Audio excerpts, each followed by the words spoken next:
Good day to you. Sid.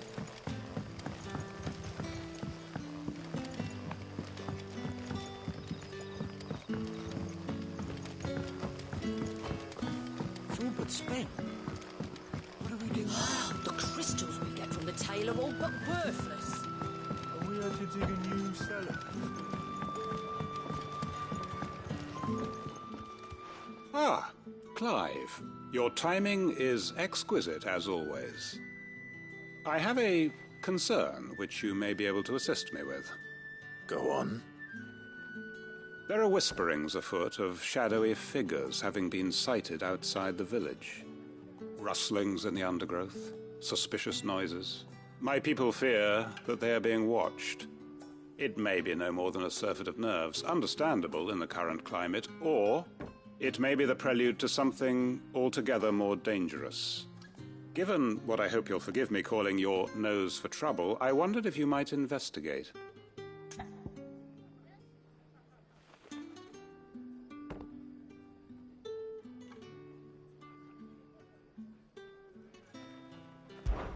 Of course. Excellent. You might begin by speaking with the good citizens of Lostwing.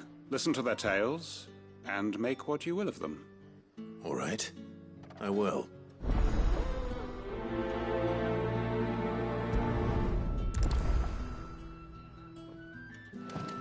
Hello, Sid.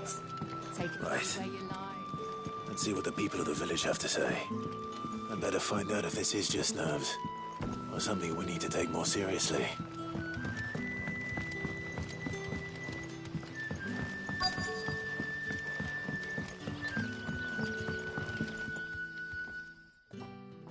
You all right, Sid? Something on your mind? There is actually. Can I ask you something? Quentin tells me people have mentioned shadowy figures out in the woods. Have you noticed anything unusual? Oh, that. No, sorry, can't help you. I heard the rumours, mind, from the lads working over at the vineyard, but none of them has seen anything either. All right. Thanks anyway.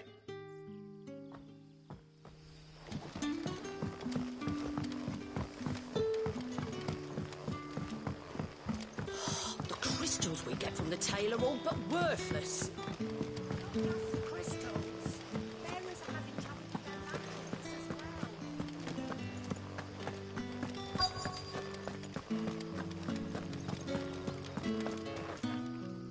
Do you have a moment? There's talk of suspicious figures in the woods. Have you seen anything out of the ordinary? No, but I've heard something. Sound of scraping metal, like someone sharpening a sword. Where was this? In Lorbert's Pass. Was out foraging for herbs when I heard it, screeching out from between the trees. Ran back here as quick as my legs would carry me, and I ain't been back since. I see.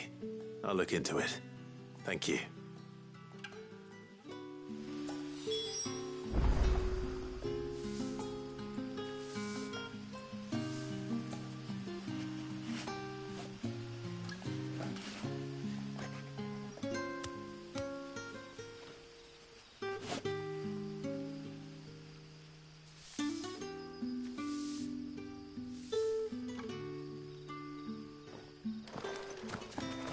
Seems Lorbert's Pass is our best bet then. What do you say, Torgal? Shall we go and investigate?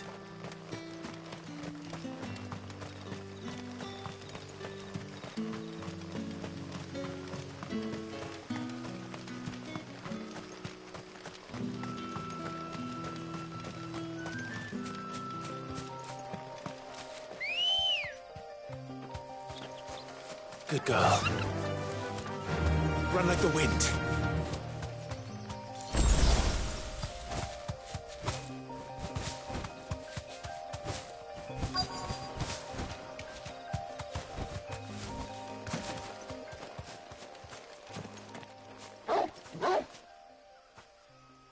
You there. Fuck! He's seen us. Get them before they escape! Black shields. Here.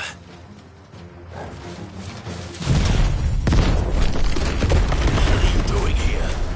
What is it to you? happens to us is that you don't leave here alive.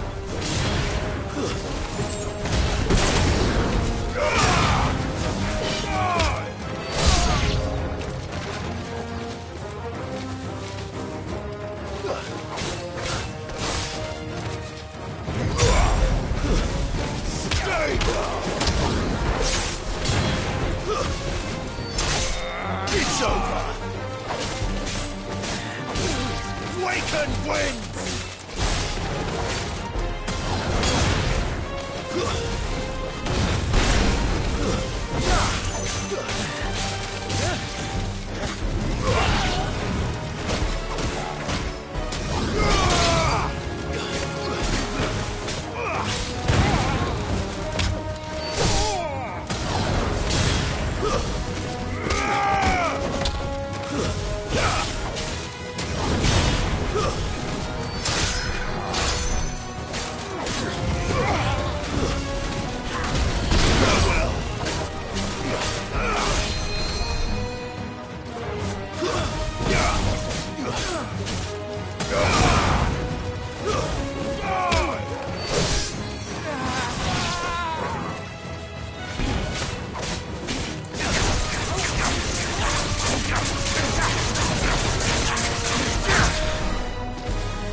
Why were they here? Are they planning an attack on Lostwing? I need to warn Quentin.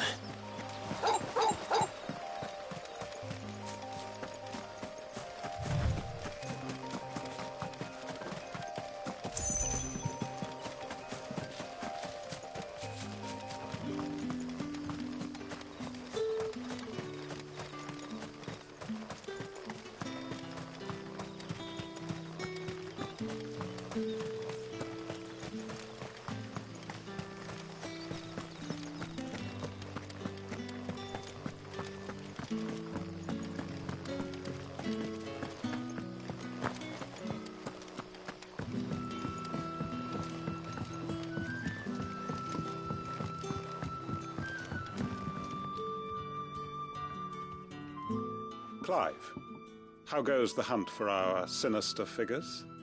I found some black shields hiding near Lorbert's Pass. They're gone now. Black Shields. The Empress's former bloodhounds, though they serve another master now. One who means to root out and destroy both me and those I care for. And it would appear the pack has finally caught the scent of its prey. Damn it all. I had hoped I would have more time than this. More time to prepare. But if we are cornered, we have no choice but to bite back. And bite back we shall. I'm sorry. You're going to need to explain. Who did the Black Shield serve now? And why would that person want you dead? Because I want him dead. Who? The former Lord Chief Justice of Sanbreque. All that I have built here is for him. I don't understand. Why him? Why Lostwing? I suppose it is better that you know the truth. I was a member of the judiciary once. So sickened was I by the injustice of this world, I swore to fight it. And fight it I did in my own small way. I saw more than a few corrupt officials condemned to the very cells into which they had thrown blameless innocents.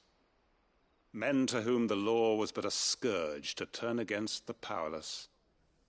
And throughout, it was the Lord Chief Justice who backed me, who was my one true ally in the quest to see justice done. So what changed? I discovered that he hunted bearers for sport.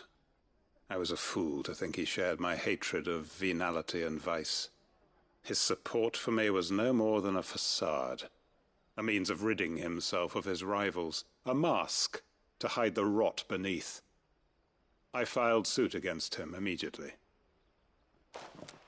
His response, however, was rather more visceral. He had my entire family slaughtered, and he faced no punishment whatsoever. I lost everything. My loved ones, my livelihood, my position, the faith I had once held that any modicum of justice might be achieved through the courts. So I set about enacting my own. I tracked down every soul who served him and slit their throats myself. But the man himself proved an altogether more difficult target. With money and power come protection. And so I saw that I would need an army of my own. I came here to Lostwing and began recruiting like-minded individuals. And everyone here knows this is why you do what you do. Of course. They too have lost loved ones to the bearer hunts. Seen faultless friends sent to the gallows to spare the guilty. All under the watchful eye of the Lord Chief Justice. Our wounds are the same. And our cause is the same. We are comrades. And our revenge is already in motion. We know where he hides, how numerous and well-trained his guard. What we did not know until now, however, was that his plans may already be in motion too. Quentin. Our time is short. He may move against us at any moment, unless we move against him first. My friends and comrades, it begins. Make ready for war.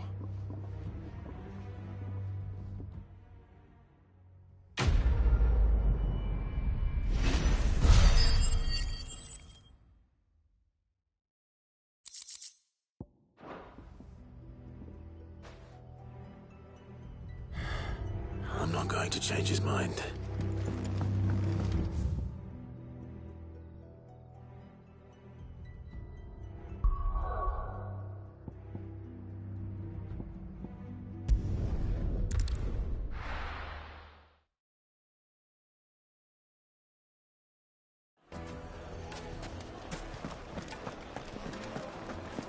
The finest fabric! The most fragrant herbs and spices. No, gone, just like that. And without so much as a by your leave. What's the matter? It's my apprentice. He up and vanished while my back was turned.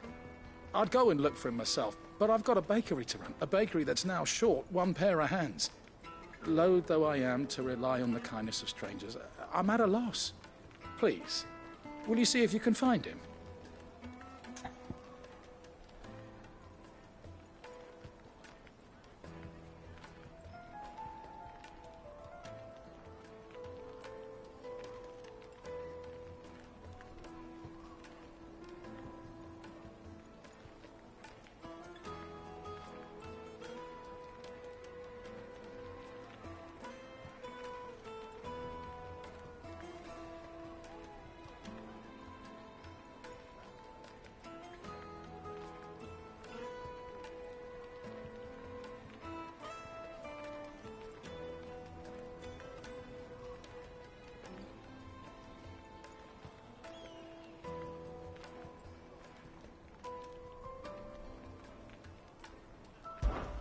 I'll see what I can do.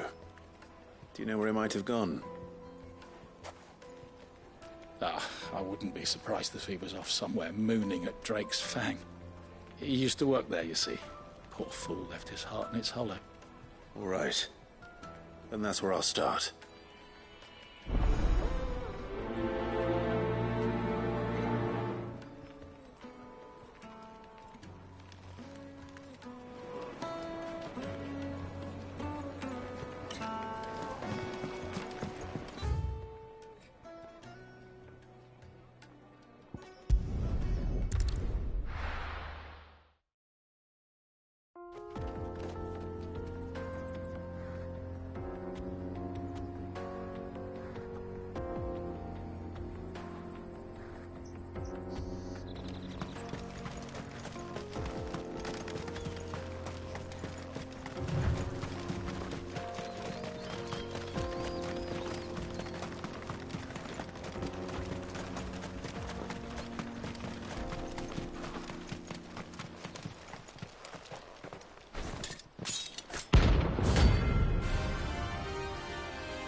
blade yet thunders.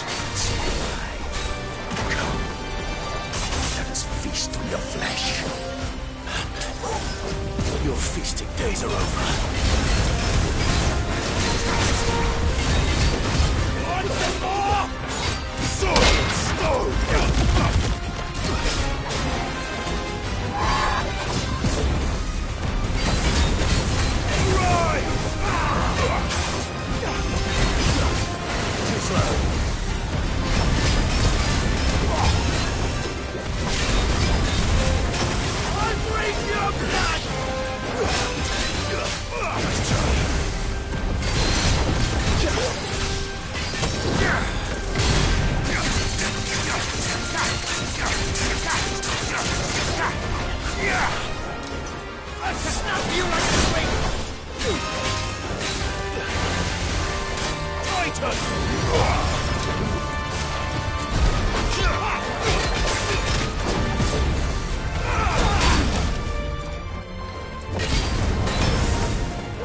Those who kill for sport deserve no better.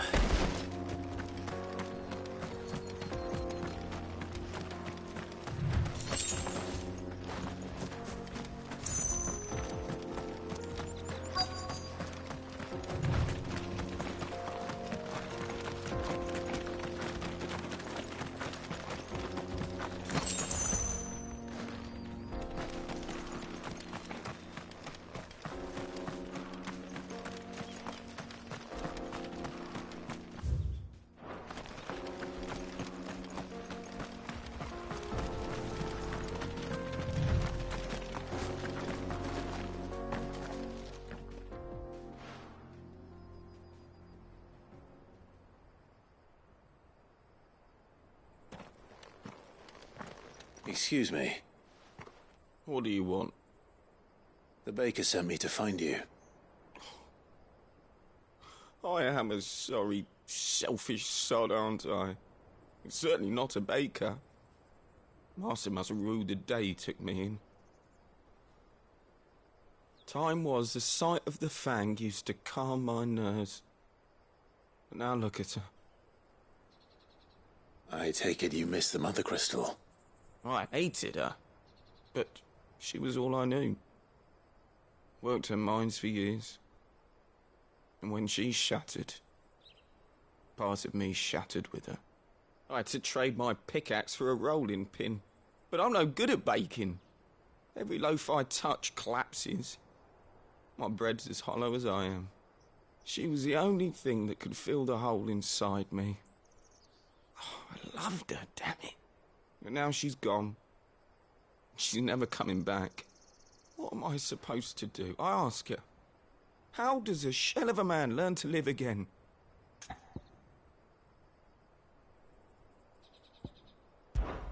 Try to remember the good times. Do that, and the Mother Crystal will be with you no matter where you are. Even in the bakery. What a fool I've been. Thank you, my friend, thank you. You've opened my eyes. I have to get back there right away. Farewell! Wait.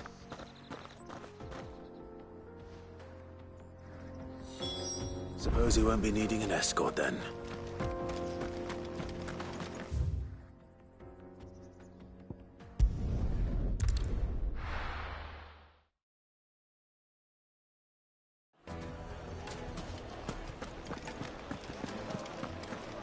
The finest. Take a sniff, good sir.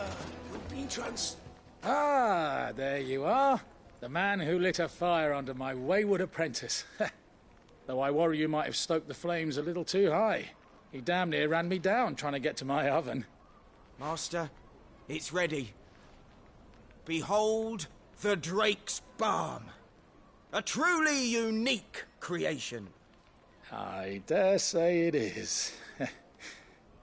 Just look at it. A perfect likeness of the Fang herself. Her steepled peaks, her fulsome spurs, her inviting hollow. True, my loaves collapse more often than not, but what's the Fang without her crater? Why, no Fang at all. And look, inside. She's filled to bursting with a bounty of beautiful crystals. Salt crystals! Master, I have found my purpose. I must use my work here to preserve the memory of the Fang. Well, if it tastes half as unique as it looks, I'd certainly say you're onto something. Not only is my apprentice back, but he's finally pulling his weight. With any luck, I might even have a new delicacy on my hands. I don't know how you did it, but you have my thanks.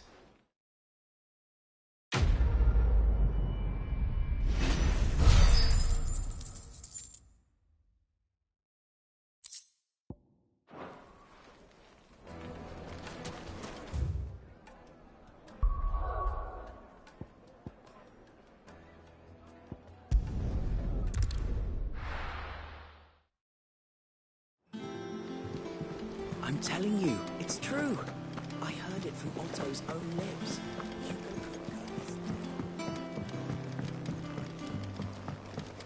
We're seeing troops amassing at every border.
The finest fabric. The most fragrant herbs. Dusan, I know you're keen, but... Oh, where did all the men of the rock go? Plates and pots!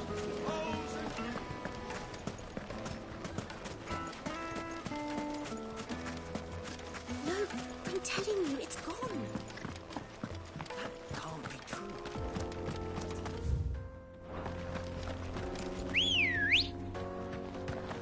Ready, girl?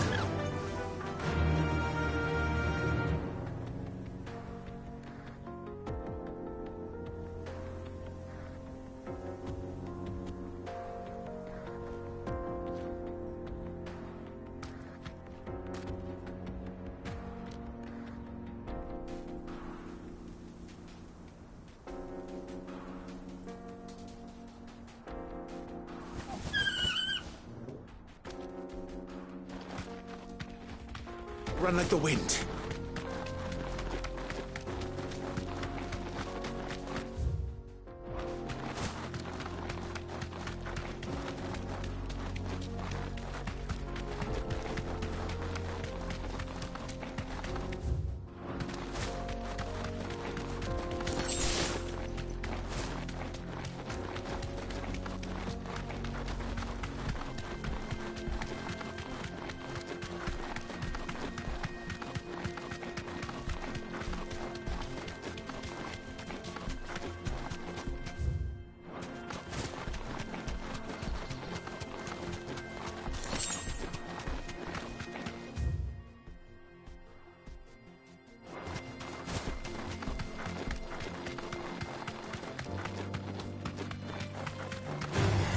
Time to fight.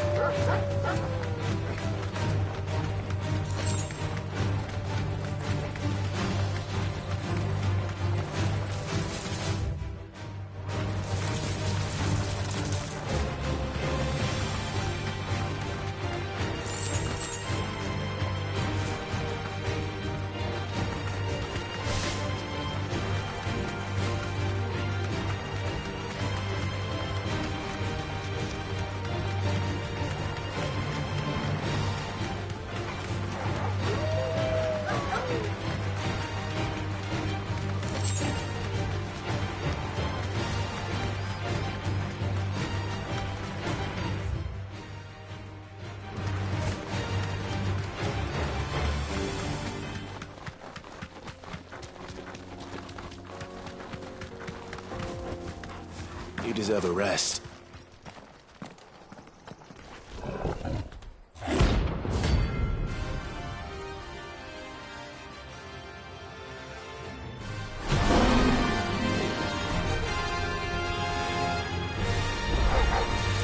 Playtime for the pack, is it?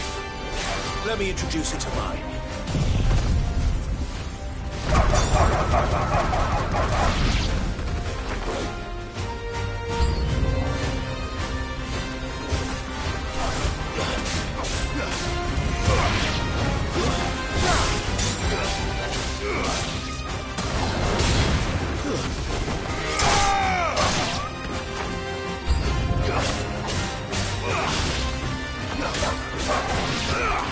Waken winds!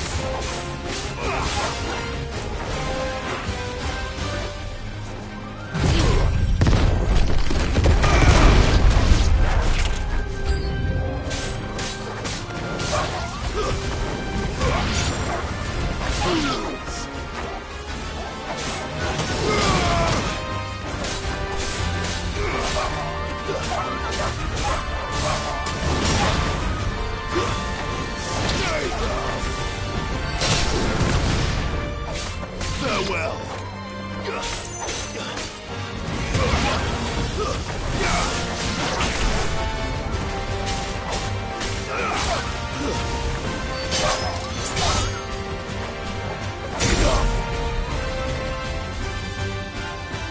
And then there was one.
wasn't too bad, was it, Torgal?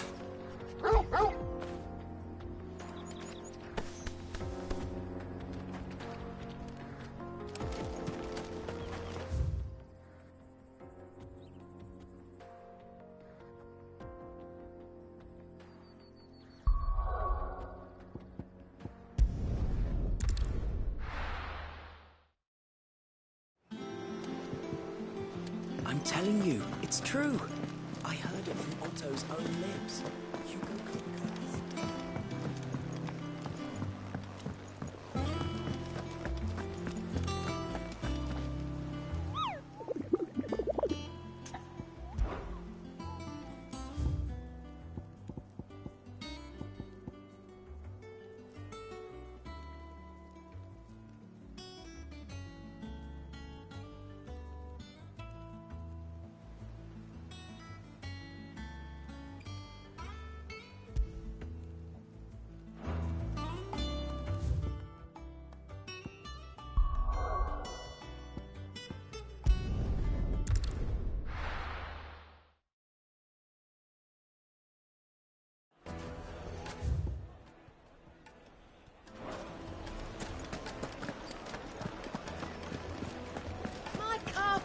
The most fragrant herbs. Dusan, I know you're keen, but... Oh, where did all the men of the rock go?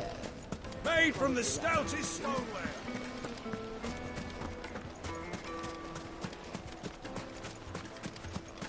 No, I'm telling you, it's gone. That can't be true. Good girl. Run like the wind.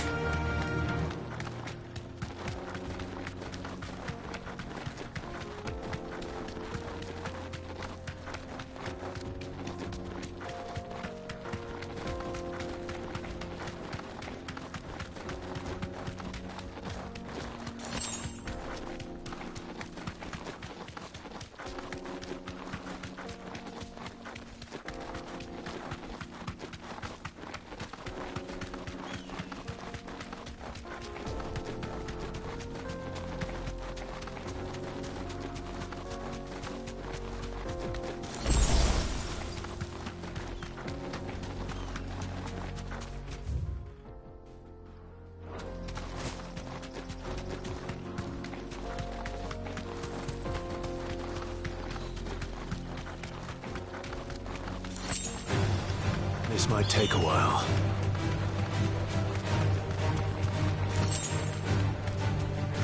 Thanks, Gal.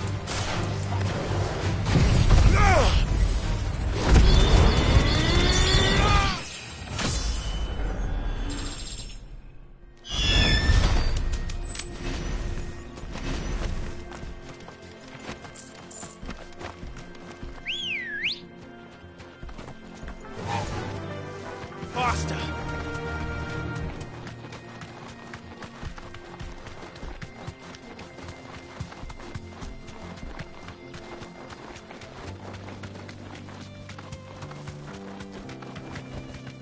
That'll do, girl.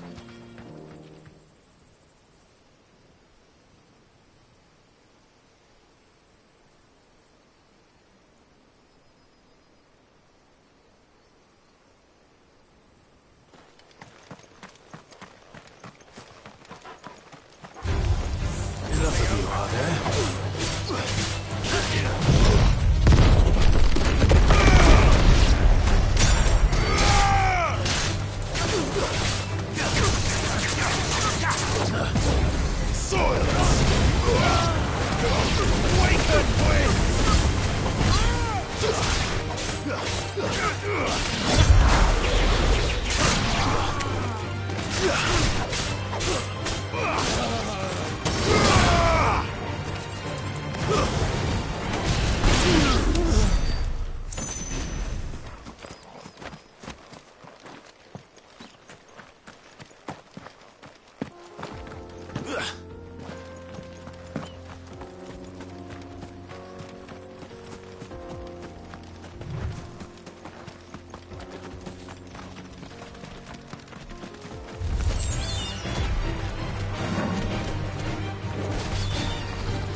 Run like the wind.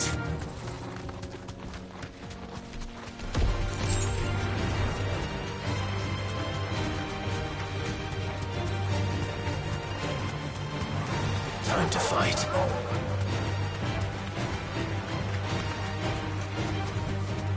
Back to the stables, girl.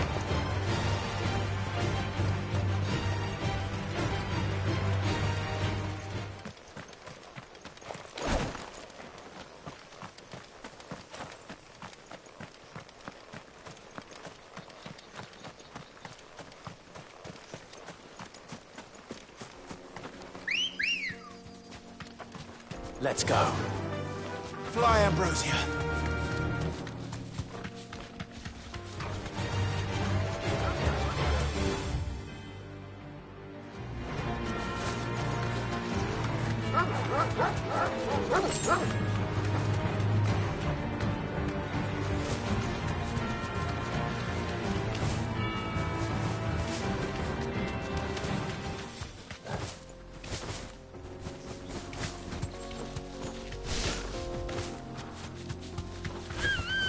That'll do, girl.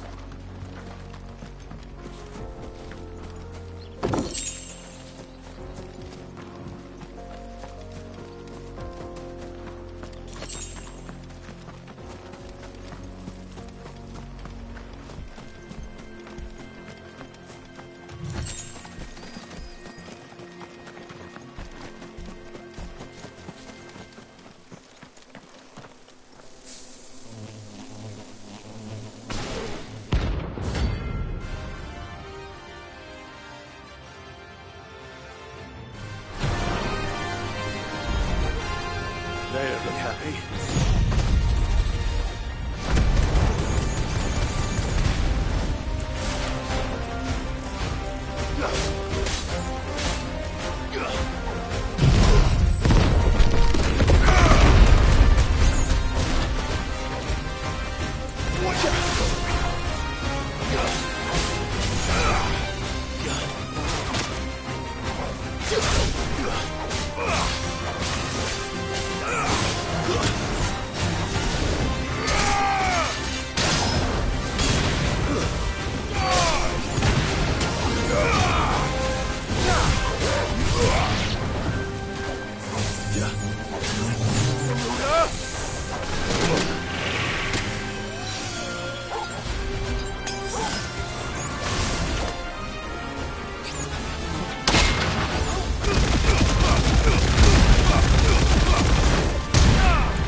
Guess we're ready.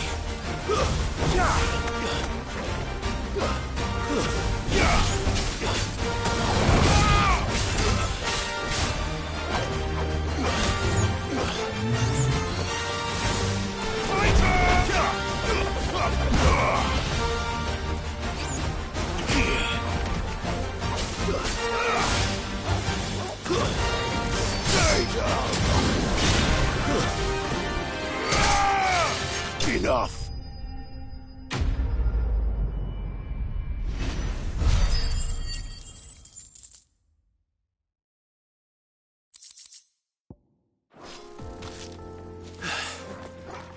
Peace at last.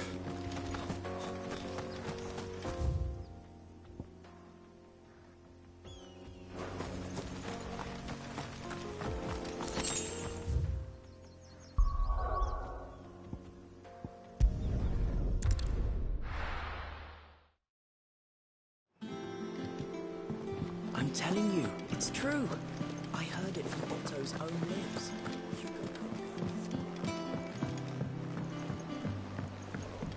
We're seeing troops amassing at every corner.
Faster!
Back.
Well, Clive, looks like you're gonna need an even bigger sword.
finished.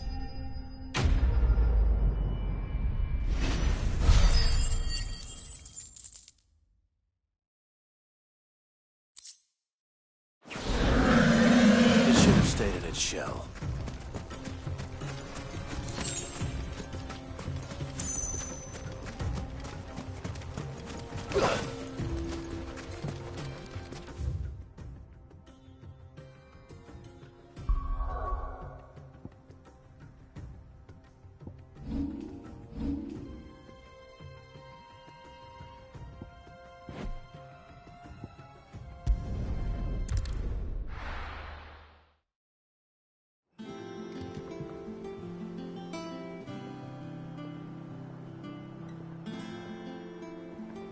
I'm telling you, it's true. I heard it from Otto's own lips. Hugo Kupka is... Well, don't just stand there gawping.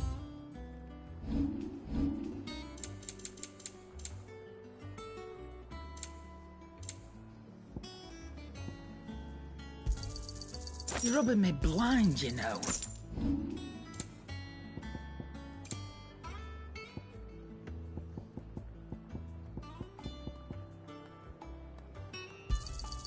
You got out else?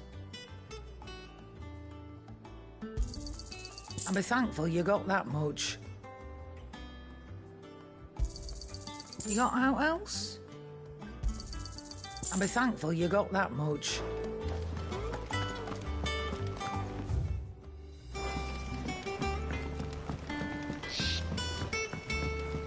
What do I have to eat to grow as tall as you, Mr. Stelts?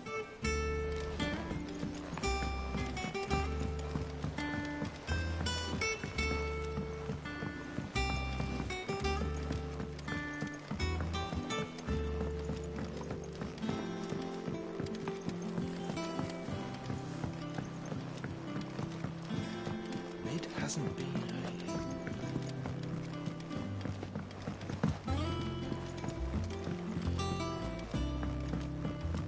Editors started...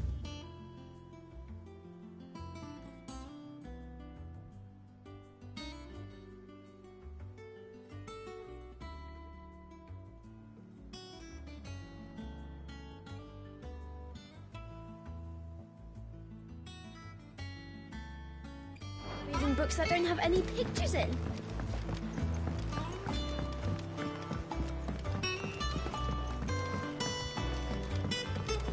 If I don't come up with something soon. All right, Clive? What do you want? I'm going to visit Sid, and I thought you might like to come with me. Sorry, I'm too busy for all that right now. I've got to get this thermal displacement stack sorted. Thermal... Displacement stack. Here. And this is for... Only the fastest, finest ship the world has ever seen. The Enterprise.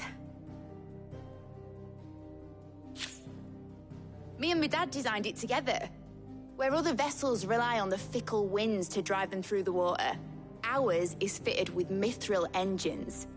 And those things have got more push than a behemoth in a bad mood, and more heat than all the hells put together. Which is where the stack comes in. I may have already talked some tight-lipped shipwrights into putting the hull together for me in a little dockyard in Canva. But the stack's a bit more involved, so I'm building it here. Thing is, it's so involved that I'm running behind and it's starting to hold things up over at the shipyard. I'll come and see my dad, though, when I'm done. Whenever that is. Is there anything I can do to help? Good old Clive. I were hoping you'd say that. First things first, I need some parts meching. The stack will be made up of 3 major components. There's the plating, here, that channels hot vapors away from the engine. The helm over the top, that disperses all that heat into the air. And the shielding around the sides. That stops the rest of the ship from going up in flames. A full suit of armor, then? Probably best to take it one piece at a time. Then you'll need to start with the plating. Everything else fits onto it. I've got the designs and the list of materials here. Show these to Blackthorn. He'll know what to do. I can't make head nor tail of them. Luckily, you don't need to.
Blackthorn, can I ask a favor? Out with it. It's for Mid. This my last chance to say I'm otherwise engaged. I'd spare myself the arseache. Go on then. What is it this time? She said you would know. Here.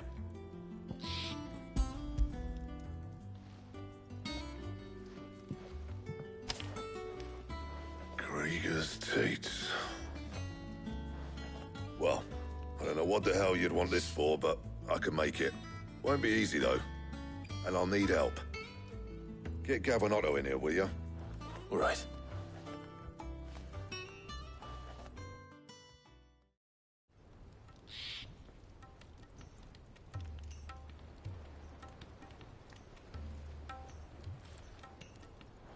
So Mid's roped us all in here again, has she? Typical. Still, if that's what it takes to get her to visit Sid's grave, I'll do what I can. And, what is it we need to do, exactly? Take a look at this. It's this plating. The usual saw grade steel won't work. We need something that can get very hot, very fast, and still keep its shape. That means an alloy. Something that won't break or buckle at the temperatures she's talking about. Which is where you lot come in. I need materials, and I've got my work cut out already. You'll have to fetch them. Now, there's a special kind of sand I'm after that you can only find out in the Velcroy. Stardust, they call it. As for the rest of the stuff, my usual supply should have it in stock. It just needs buying and bringing back here. Well, we'll get it done quicker if we split up. One of us should probably give you an hand coating the sand. And the other can go and get the rest from this supplier. Right then. Well, make your minds up who's going where, and we can get this over with.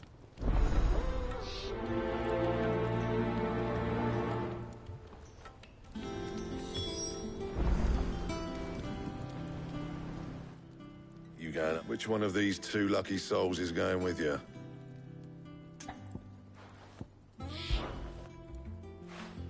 Gav, you're with me. All right, then. So, where do we find this Stardust stuff? There's a river that runs through the southern reaches of the Velcroy. It's the black sand that washes up on its banks that you're after. Southern reaches of the Velcroy, eh? That's down past Alamil. I'll go and scout the place out. See about hiring us a wagon to bring the stuff back to. All right. I'll meet you by the river. While you're off having a paddle, I'll pick up the rest of the stuff from Blackthorn's supplier. Take care. You too, eh? Don't go letting him fleece you. Fleece me? I'd like to see him try. In your own time.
Looks like I found the river.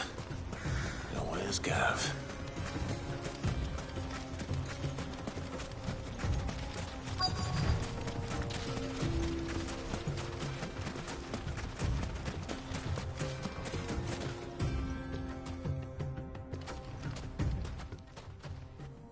Sorry to keep you, Gav. Better late than never. I've had a quick scout about, and I reckon round here's our best bet if we want to grab as much of this Stardust stuff as we can. Don't know what Blackthorn's planning to do with it, though. I asked over in Dalamil, and they seem to think it was worthless. But if Stardust is what Blackthorn wants, Stardust is what he'll get. There's plenty of the stuff lying about, just begging to be bagged. Then let's get bagging, shall we? We shall. Race ya.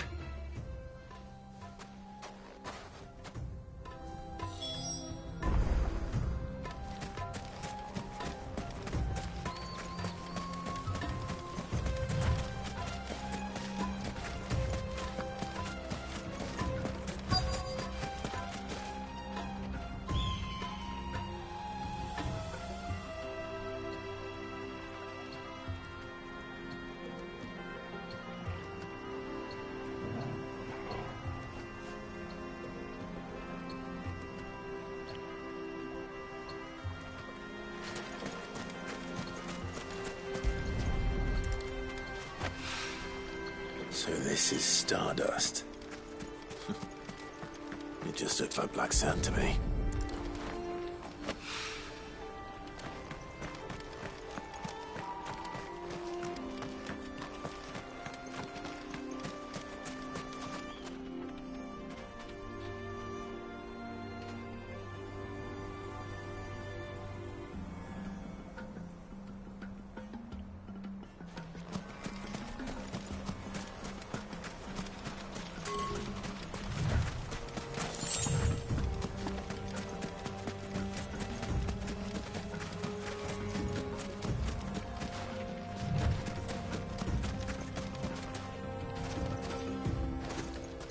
Bet you 100 gil I find more.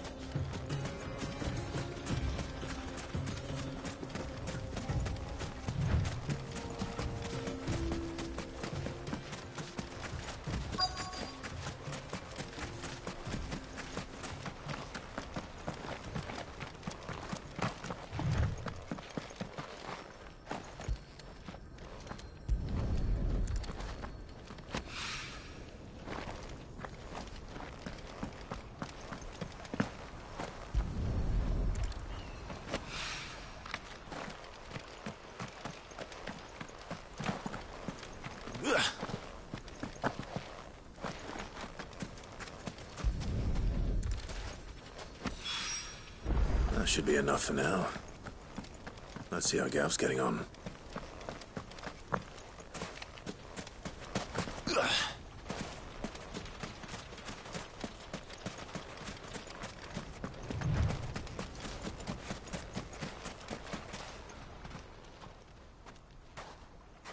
You finished?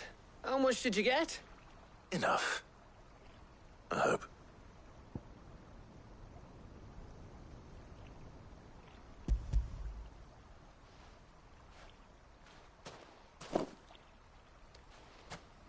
Oh, you win. That might even be enough for old Blackthorn. Hey, before we go, do you mind if we have a chat?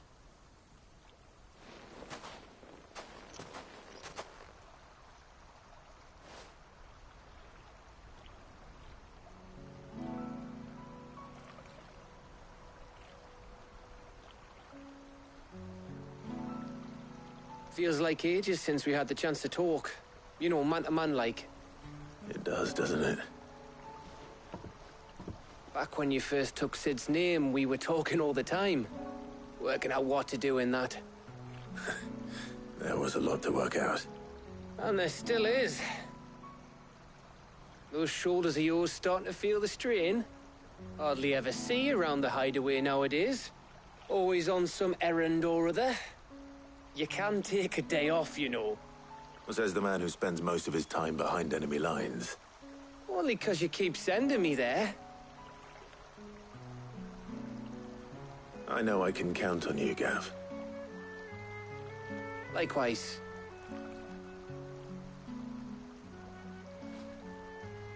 So you keep sending me wherever you need to, and I'll keep going. Safe in the knowledge that I have a home to come back to. Thanks to you.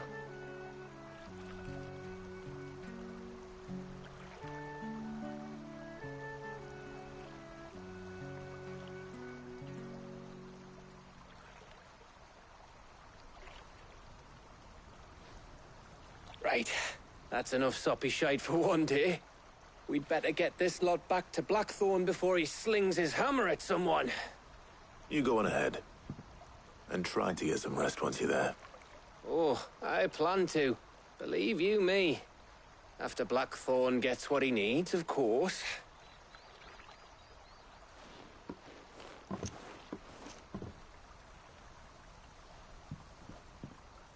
Right. Ready to go home, boy?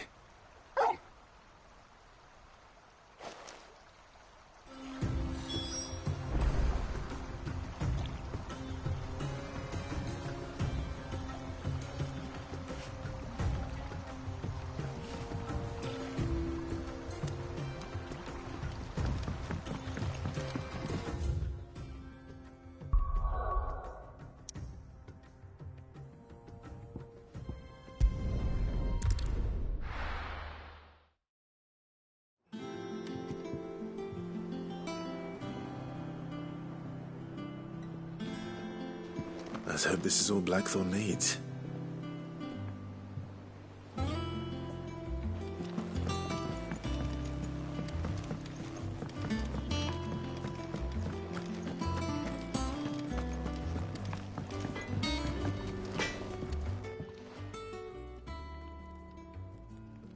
Blackthorn, got everything you need? Yeah. Yeah, I do. Cheers for the Stardust. Should be enough to be getting on with. We should go out on maneuvers together more often. Or beat sneaking around on your Todd all the time. I'll make a start on putting this thermal plating together then. It'll take some time, mind. So if you've got other things to be getting on with, I could do without you breathing down my neck.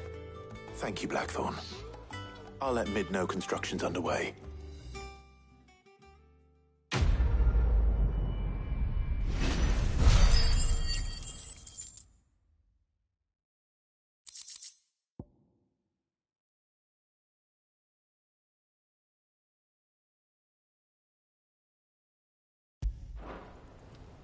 Suppose we'd better be getting back to work too. Give us a shout if you need anything.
Editors started reading books that don't have any pictures in.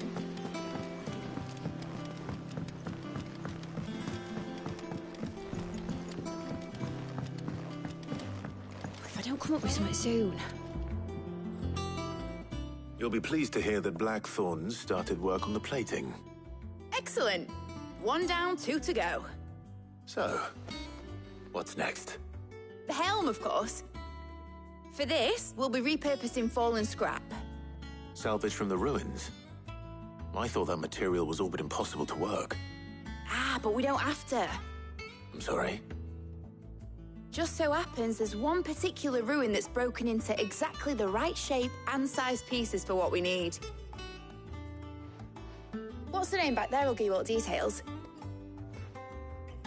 What's her name? Right.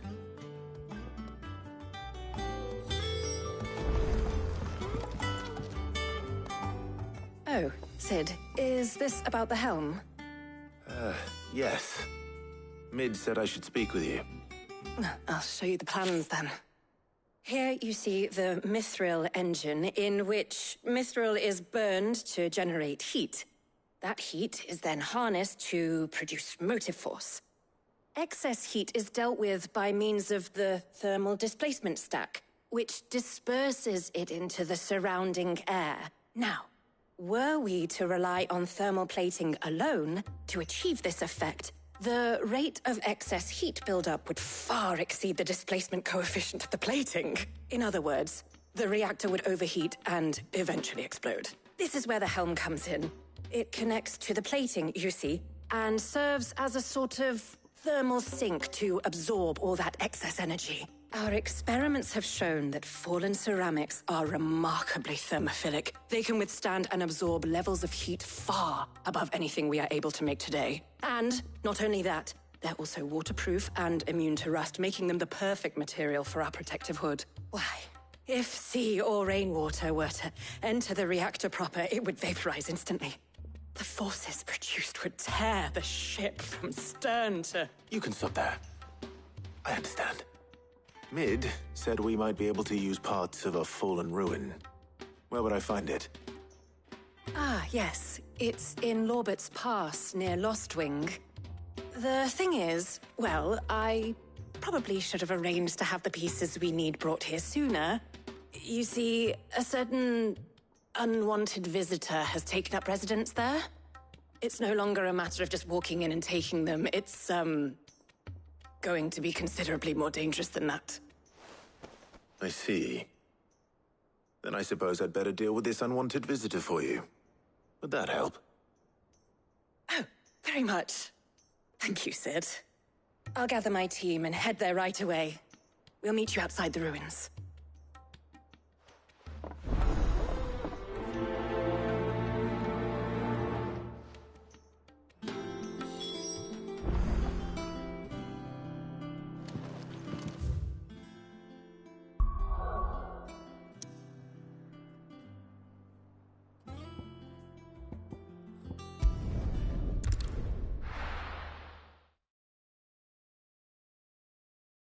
I'll be taking you all to a storehouse in the Bales.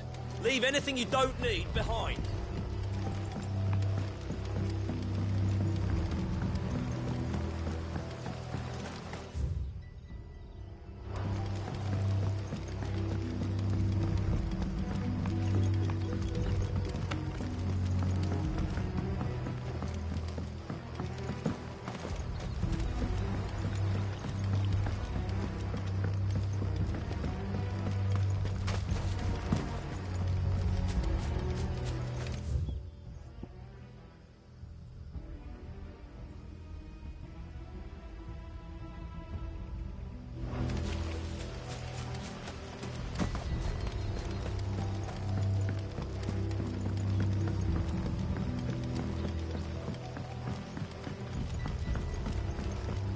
You know what you have to do.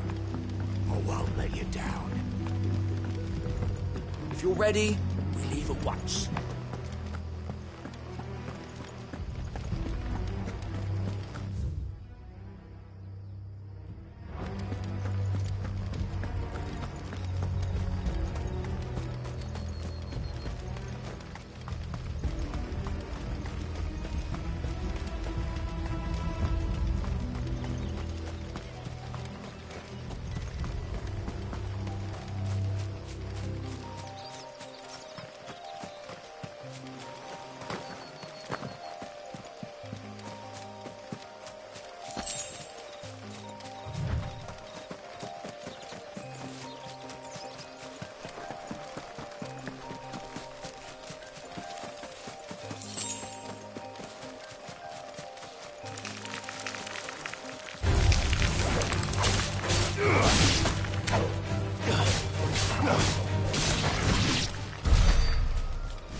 this one.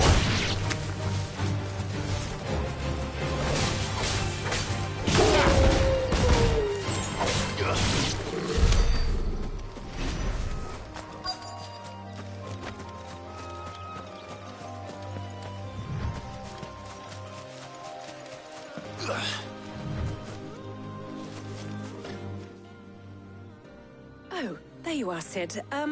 Thanks so much for coming. The, ruins are just over there, as is the creature I told you about, I'd imagine.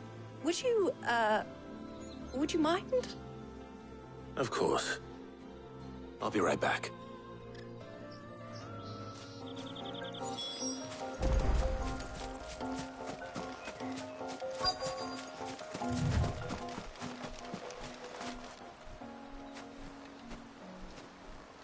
Anybody home?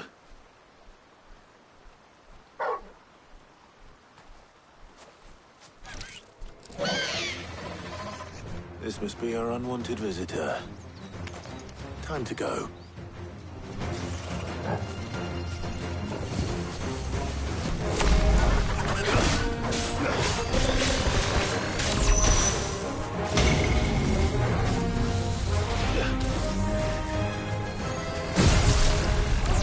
Nice try.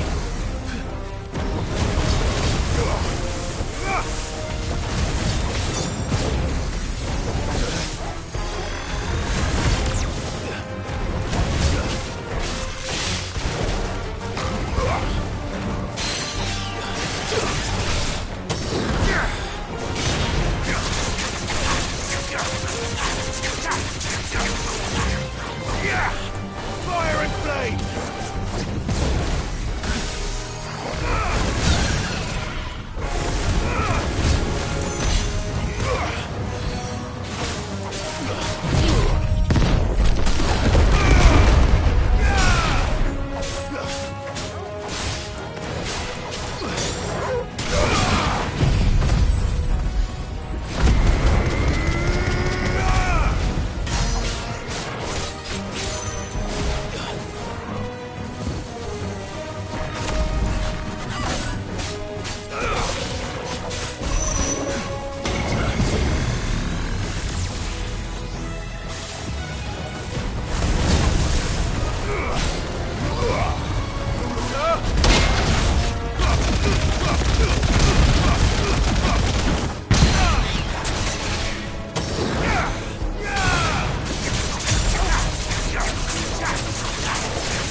The things I do for you, Mid.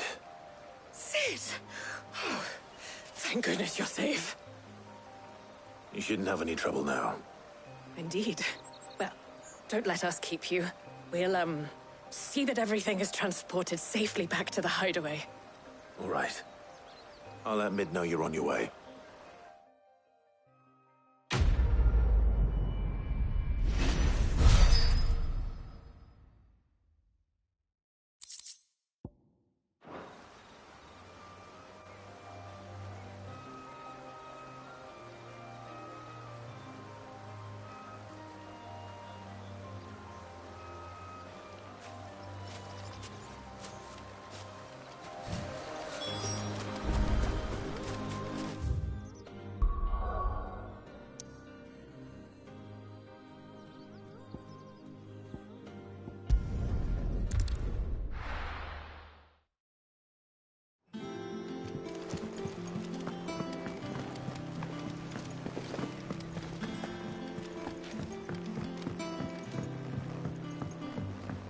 We're seeing troops amassing at every border.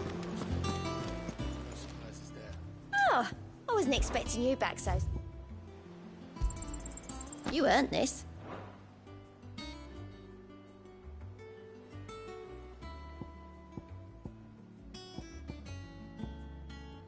Come again. I may have more for you.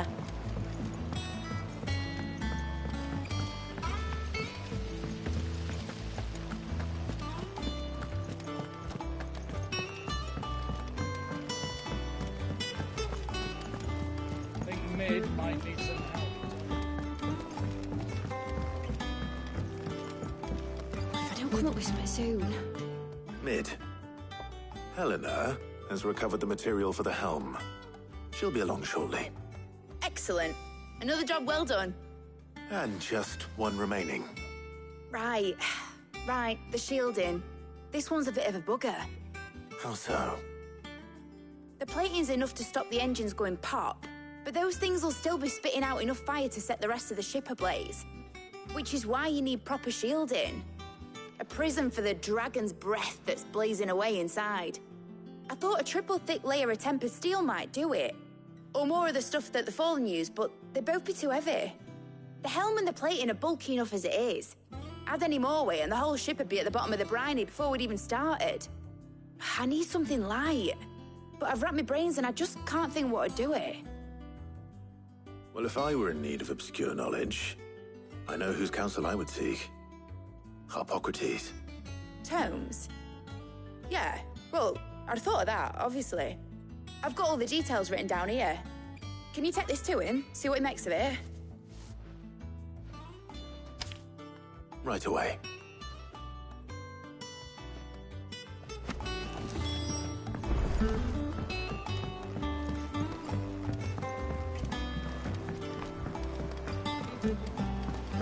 Editors started reading books that don't have any pictures in them.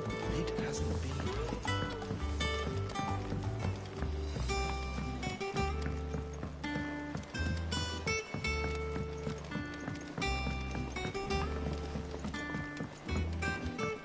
I went up to give some greens.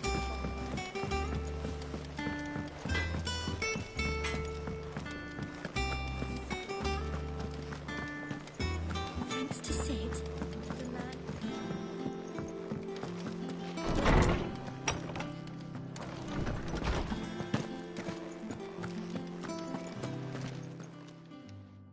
Harpocrates, do you have the moment?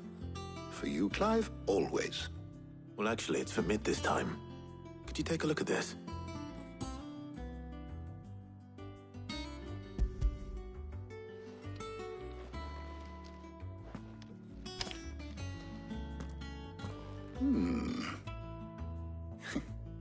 Shielding for a mithril engine?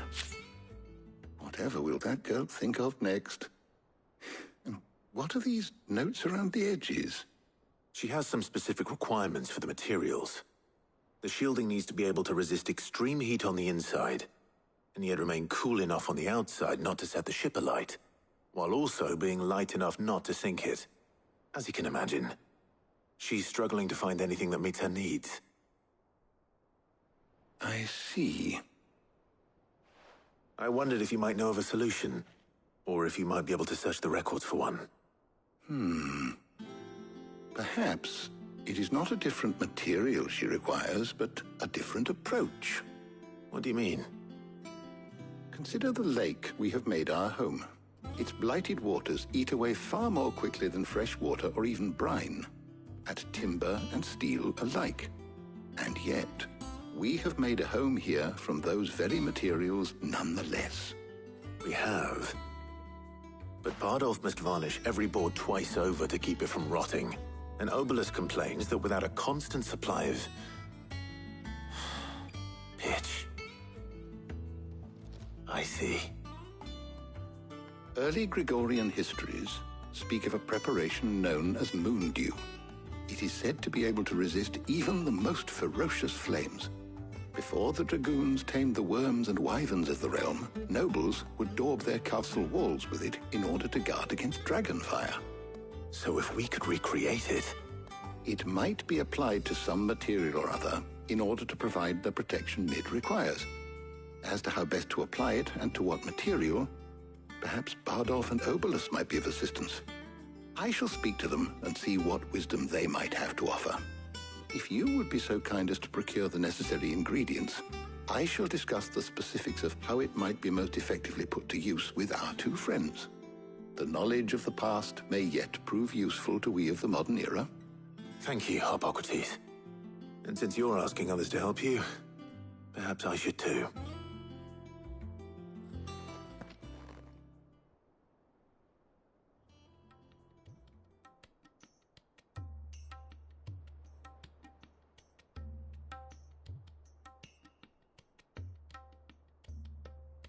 So you need a hand, do you? We do. I'll be heading to market for the ingredients we need. I could do with some help. And some company, too. The other can assist me in researching how best to prepare the shielding itself. Can we count on your aid? Always. Well, if Jill's game. Thank you. I am sure either of these fine young minds would prove indispensable in my research. I leave the decision as to who will go with whom in your capable hands, Clive.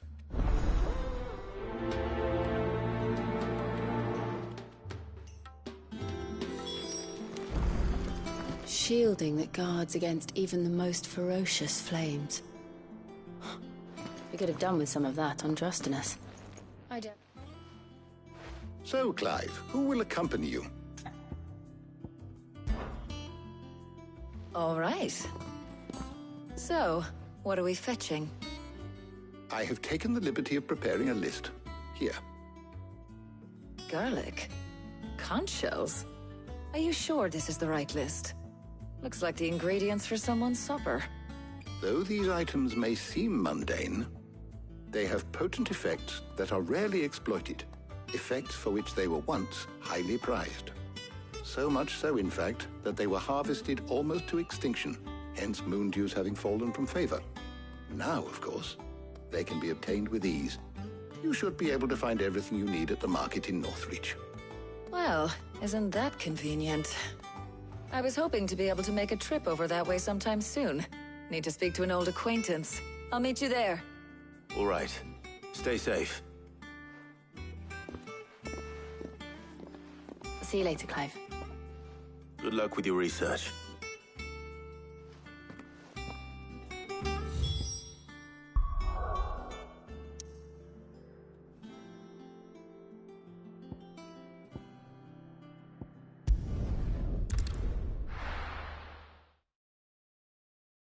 Now, where's Talia?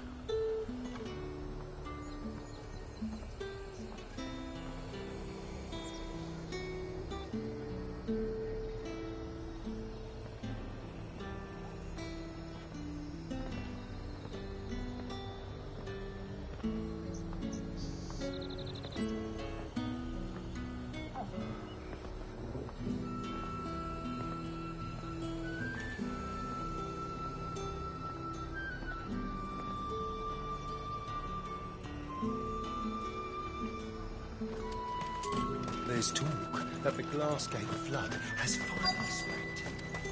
Keep them pilchards nice and chilled. Need to stock I up won't on have you these. spoiling another catch. There you are, Talia. Ah, and there you are.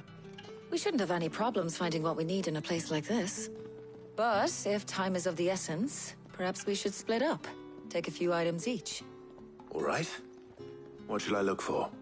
Let's see now. Why don't you take the garlic and the pepio nuts? Meet me by the gate when you've got them.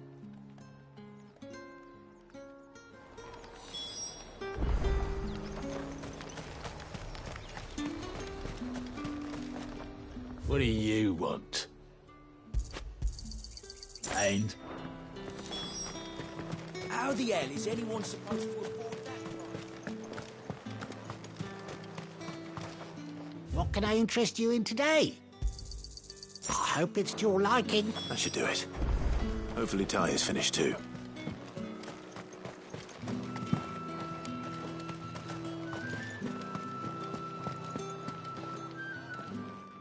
Well, did you find everything? I did. Here.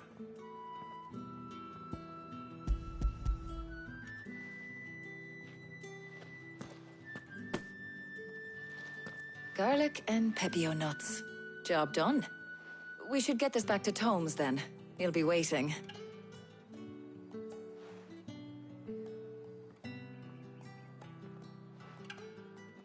But we're not in too much of a rush, are we? Quick chat.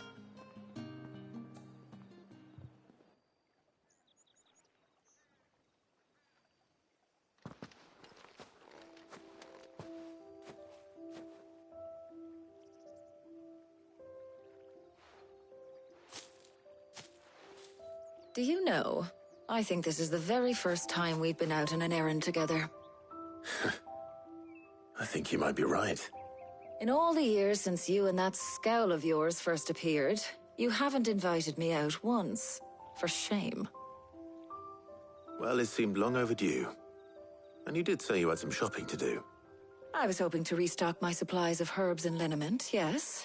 You and Jill alone burned through them like wildfire. No luck, though. My usual supplier's not here, and I refuse to pay the prices these gougers charge. I'll ask Karen when we get back. What is it? Oh, just memories. I came here with Sid once, shopping for supplies, just like today. And just like today, I came away empty-handed. Sid even said he'd speak to Karen for me when we got back. Has it really been 5 years? I remember it as if it was yesterday. Hold on. Does that mean it's been 5 years since we met? Feels a lot longer. It does. In a good way, of course. Thank you, Tyre. For what? For everything. I just want you to know that all you've done for us, all you still do, it's appreciated. Do you think I'd stick around if I thought it wasn't? But in the spirit of sharing and caring, you're appreciated too, by all of us.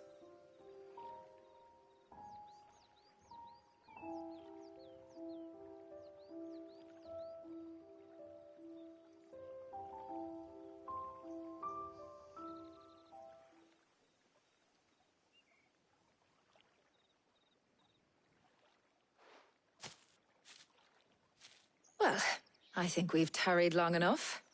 I ought to get these ingredients back to Tomes so he can make up this concoction of his. I'll meet you back at the hideaway, all right? All right. And thanks again. I heard you the first time.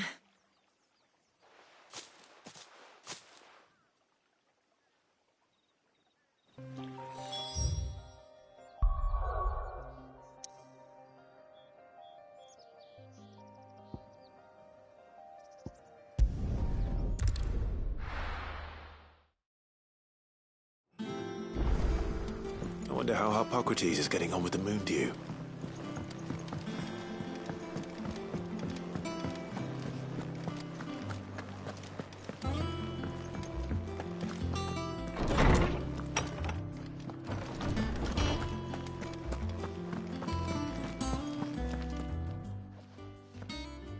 How's work on the shielding progressing, Hippocrates?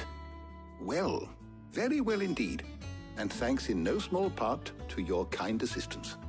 I was just explaining to Tarja how we might best go about preparing the moon dew. And now that we have all the ingredients, we may begin. You can count on me. I've mixed more than a few mysterious concoctions in my time. I'm sure you have. What about the shielding itself? Work is underway, under the watchful eyes of Bardolph and Obolus. Apparently, it'll be ready soon. Thank you. All of you. Right then. Jill, would you join me in the infirmary? Many hands make light work and all that. Of course.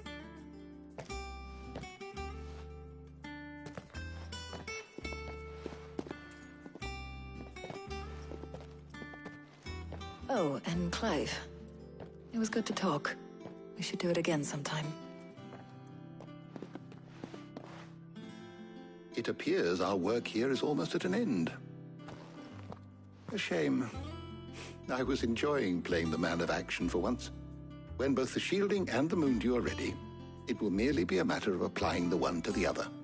Followed by a rigorous process of testing and retesting, of course. Perhaps someone ought to warn young Mid of that. Leave it to me. Thank you, Hippocrates.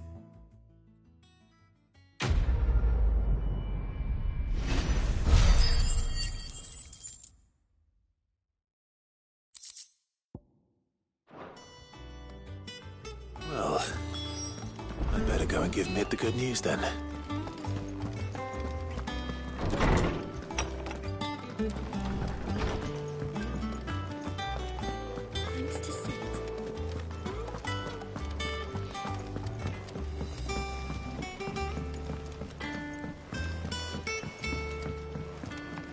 line up to give some greens to the Chocobo?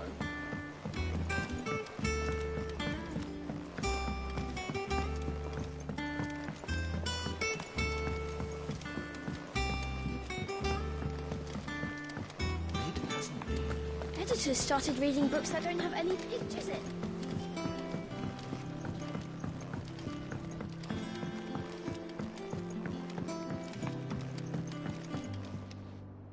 Sorry to keep you waiting, Mid. But you'll be pleased to know that work on the shielding is underway. You found something for it? In a manner of speaking, Hippocrates knew of a substance that's highly resistant to heat. A coating that should provide the protection you need. He's supervising the construction and testing of the shielding as we speak. Brilliant! I knew you wouldn't let me down. Don't thank me. I'm just the errand boy. Right then, better start working out how to bolt all these bits together. To the Black Hammer!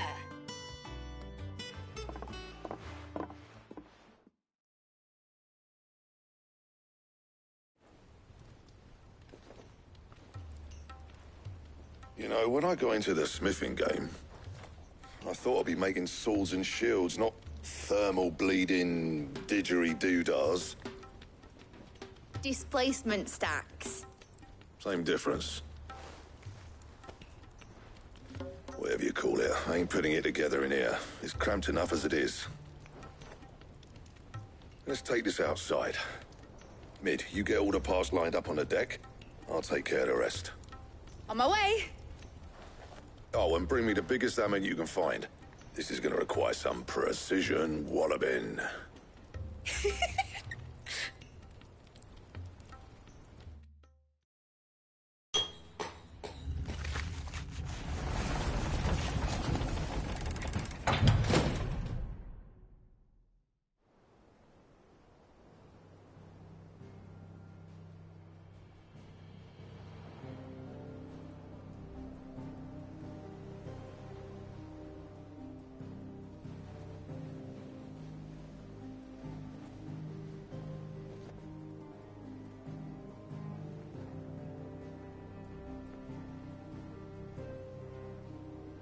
It's finished! It's finally finished!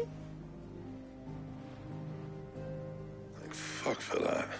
I'll be feeling my hammer arm for weeks. Thank you, Clive, Blackthorn, everyone. That's one down and just 3 more to go. I'm sorry. Oh, didn't I tell you? The Enterprise has 4 mithril engines, and we'll be needing a displacement stack for each. You don't mean... Don't worry. Now they've got a finished one to work off, my gang in Canva can build the rest. Good luck to them, I say. Right, I'm off to get a sling for this elbow. Any other work comes in, keep it to yourselves, eh?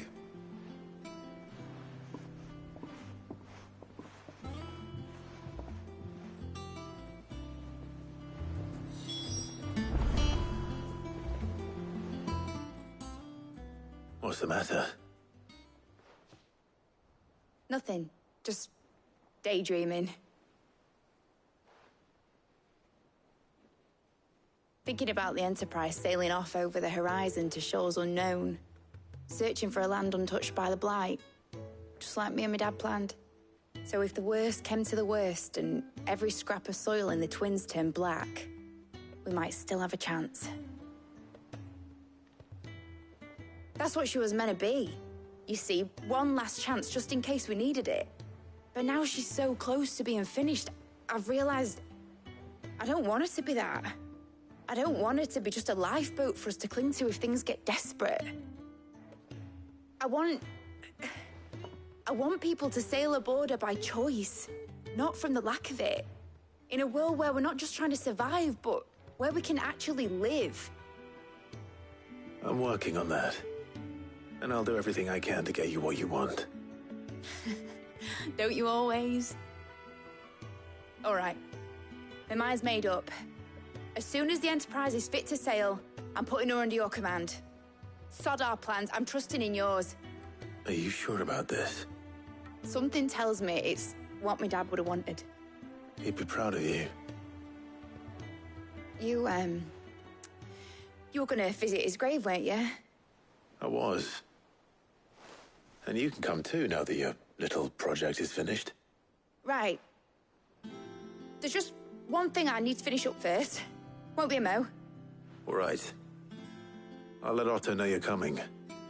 Meet us in the mess when you're ready. Aye, aye, Captain.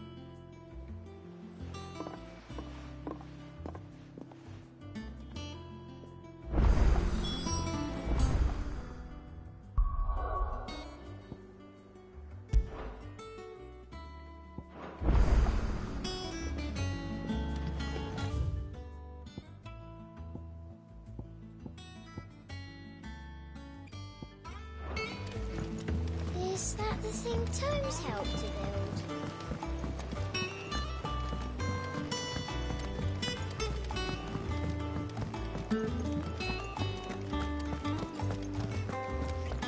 He cracked the crystal too. You joking?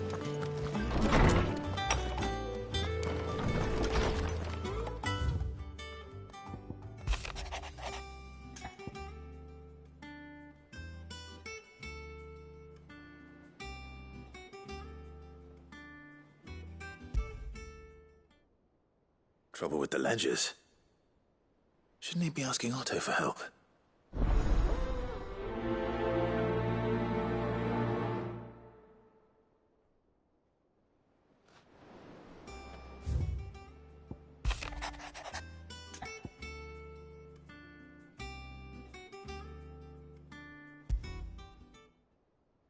What could be wrong with Torgor? He seemed well enough when I last saw him.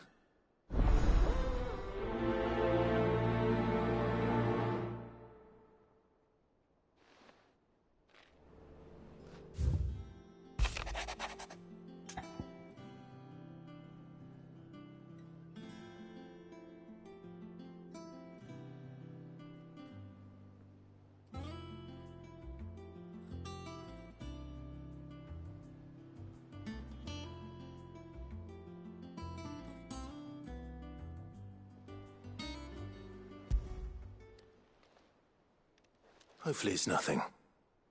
But I should speak to Blackthorn just in case.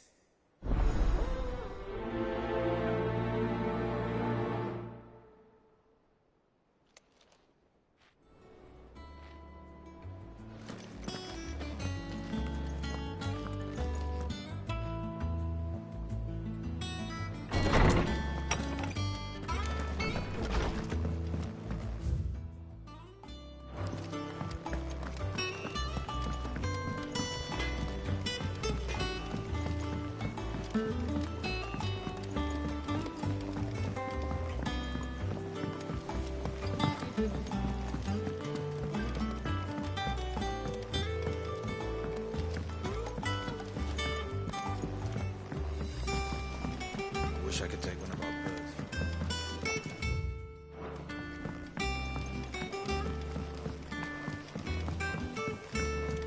I think Mid might need some help tidying up.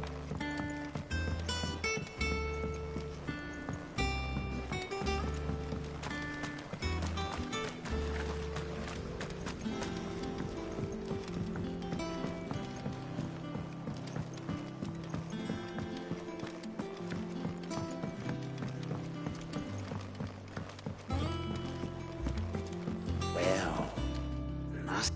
Here, Sid. Reckon you might be just the man to help me out of a bit of bother, if you've a mind to. Let's hear it. Well, it's about this alembic the chief's got me making. Lovely bit of kit it is. Bung in a solution you want splitting, and it will separate it out, just like that. Problem is, it won't always get rid of all the impurities. And with some of the stuff we need it for, that ain't good enough. Which is why I've been looking for something to filter the liquid we'll be cooking off. And that's where I was hoping you could help me out. I imagine Ty could get some use out of this alembic too. Distilling medicines and the like. All right. Why not? Proper job! So what exactly do you need for this filter? Nothing but bomb ash'll do, says the chief. Gave me a sample she'd obtained from the university stores. couldn't believe my eyes. You pour the blackest blight water through it, and it comes out clear as a mountain stream. So, I did a bit of reading about where I might be able to get hold of some. And do you know what I found out? It's only the blimmin' bones of a bomb king. They leave them behind when they die, see? I take it that's where I come in. If you wouldn't mind.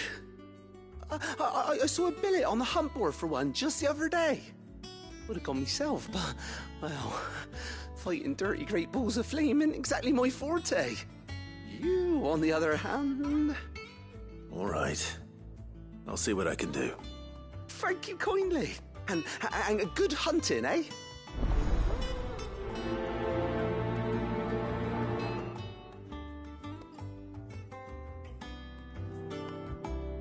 I've tried to find a supplier for this stuff, but it's rare as Chocobo's teeth. Either someone brings down a bomb.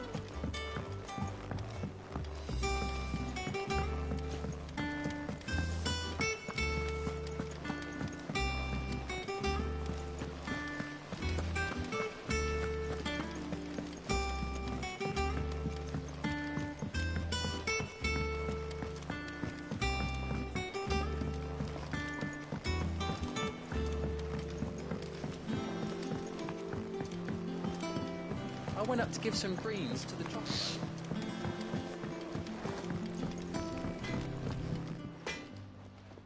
Blackthorn, do you have a moment? Not really, no. This won't take long. I just wanted to ask how you're getting on. August was worried about you, that you might still be doubting your craft, even after learning the trick of that cuirass. Is there something else weighing on your mind? Perhaps sharing your thoughts might help. That bastard's like a dog with a bone. Still, you've got a keen eye, I'll give him that. He's just, well... Karen showed me something. Something I've never seen before. And that was? A sword. An odd-looking thing with a single-edged blade. The metal itself wasn't anything to write home about, but fuck me. The edge on it. You could slice a man clean in two with a weapon like that, and he'd be halfway home before he even realised he'd been cut. So that's what's troubling you? Nah. Not troubling me exactly. More distracting. Can't stop thinking, how do you get an edge that sharp? It's driving me mad. And if you knew how to do it, we could arm the curse breakers with even better blades. That's about the size of it, yeah. I'll see what I can find out. Sharper swords are always welcome. And we can't have our master blacksmith being distracted. You're a soft touch, you know that. But I can't say I'm not grateful for it. Good luck, eh? Thank you. Let's see what Karen knows about this sword.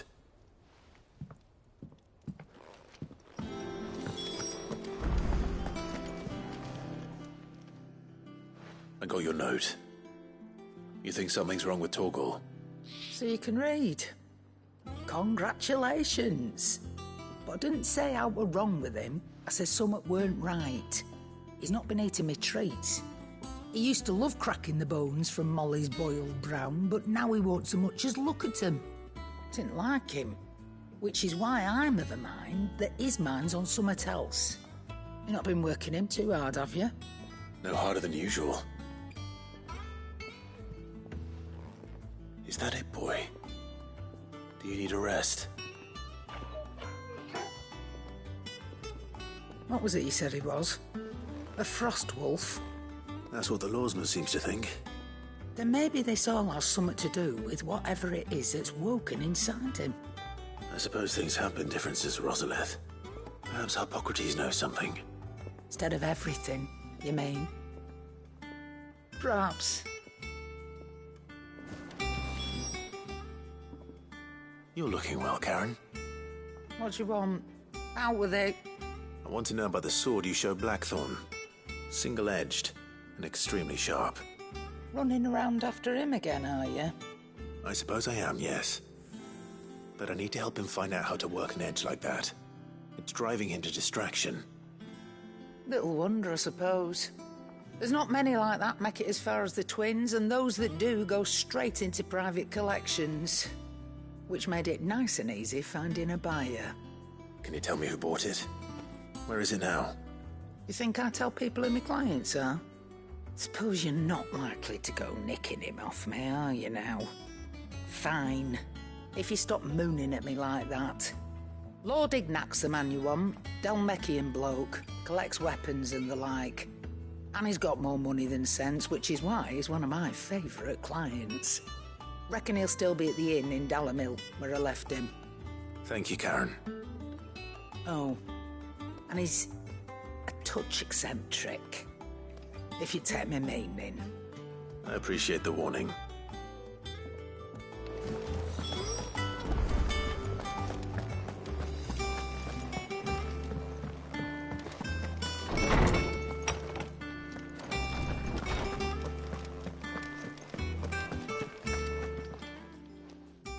Lawsman, I need to ask you about Torgal.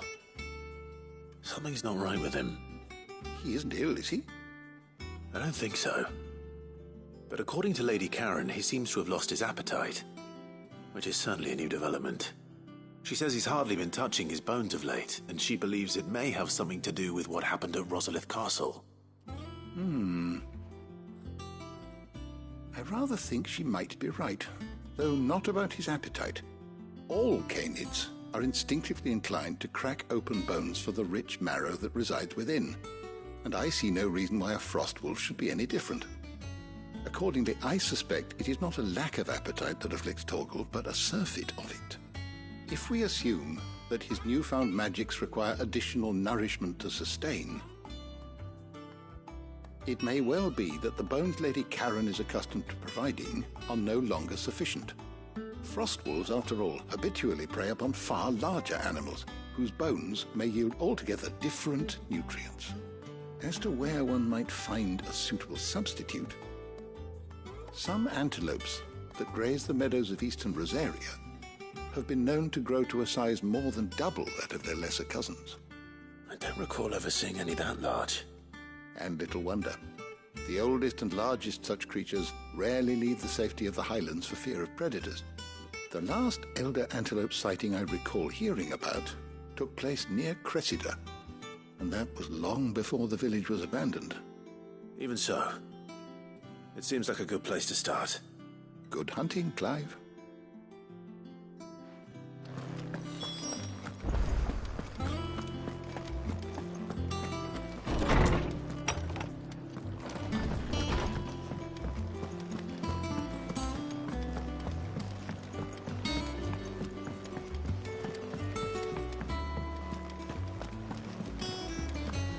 Is that the thing Tomes helped to do? Mid told me she was building a ship.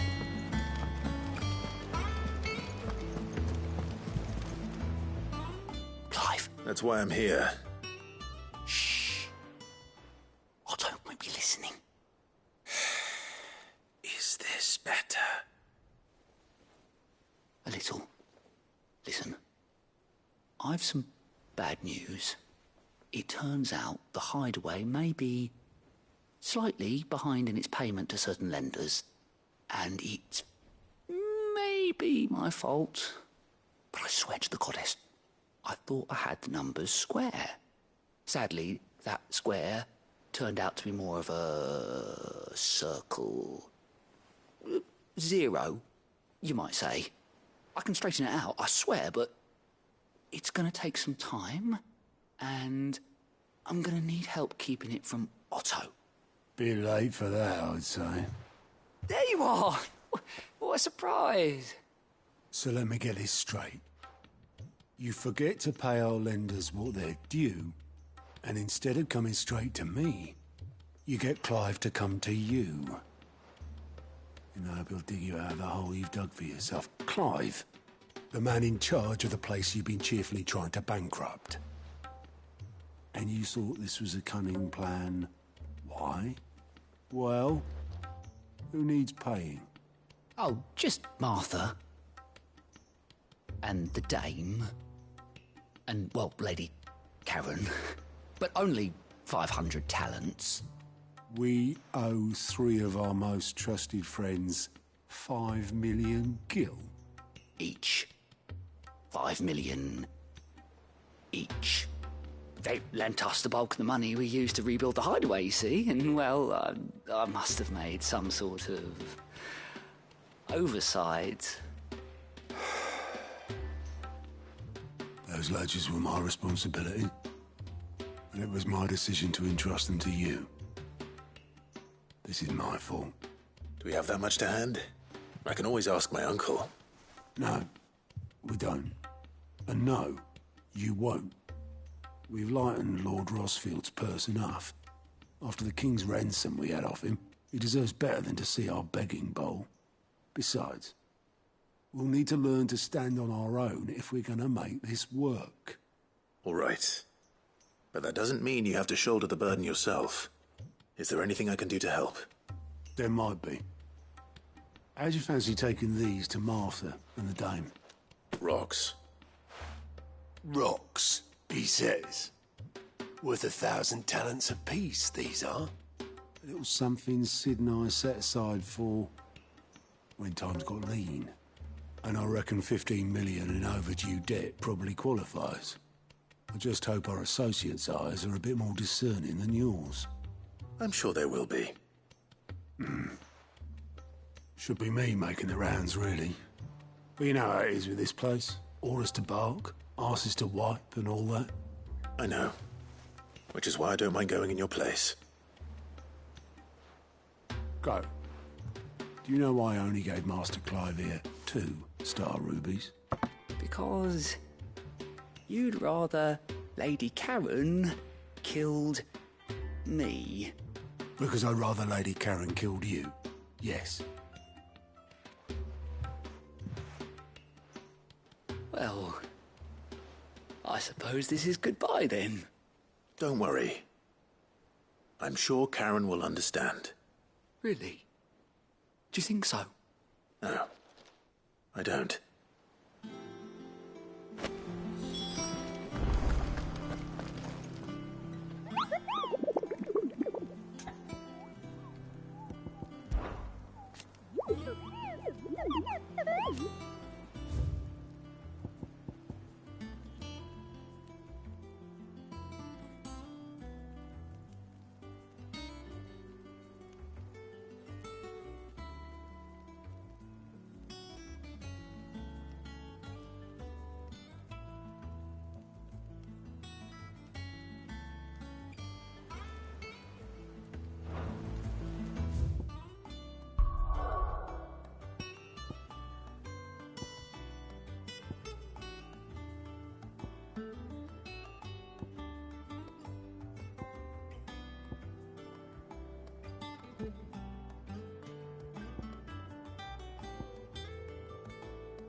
I'll be taking you all to a storehouse in the Bales.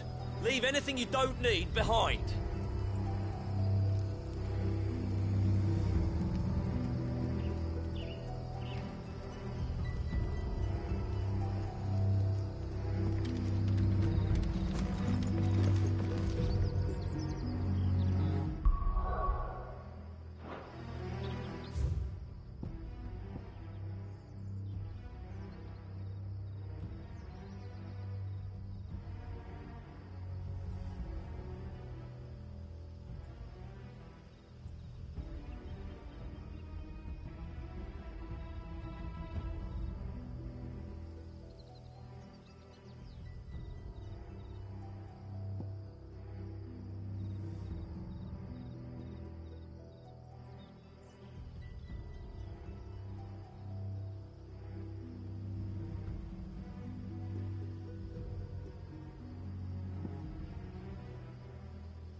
Let's go.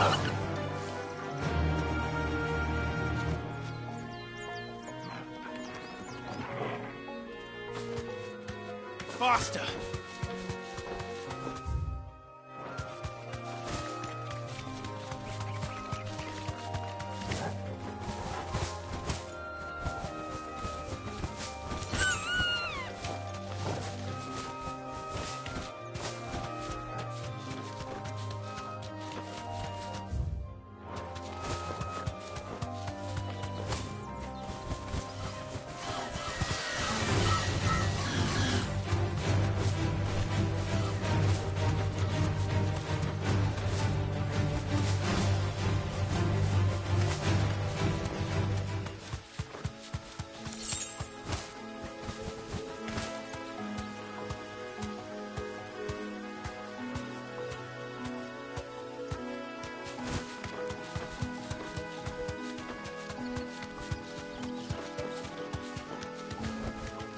No need to ride from here.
Here. Greetings, Your Majesty.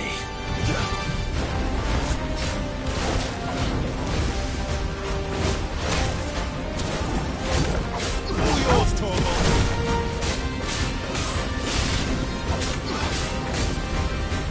Too slow.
Your reign is over. Now to collect the ash. I should... This looks like the stuff. Let's see if there's any more.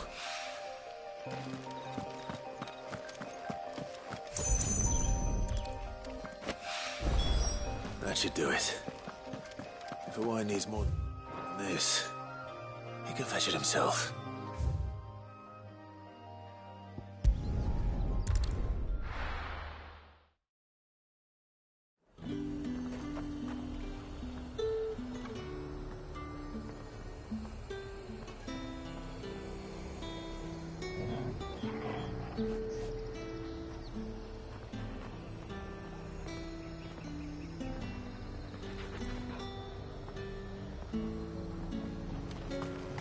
There's talk that the Glassgate flood has finally...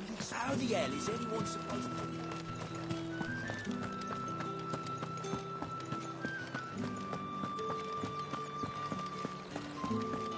Did you hear? The gates to heaven. I want to see you again. It's all right. What am I going to do without Sweetwater and Oil of Talk? Still no... Milady, I come bearing gifts. Gifts? Whatever is the occasion.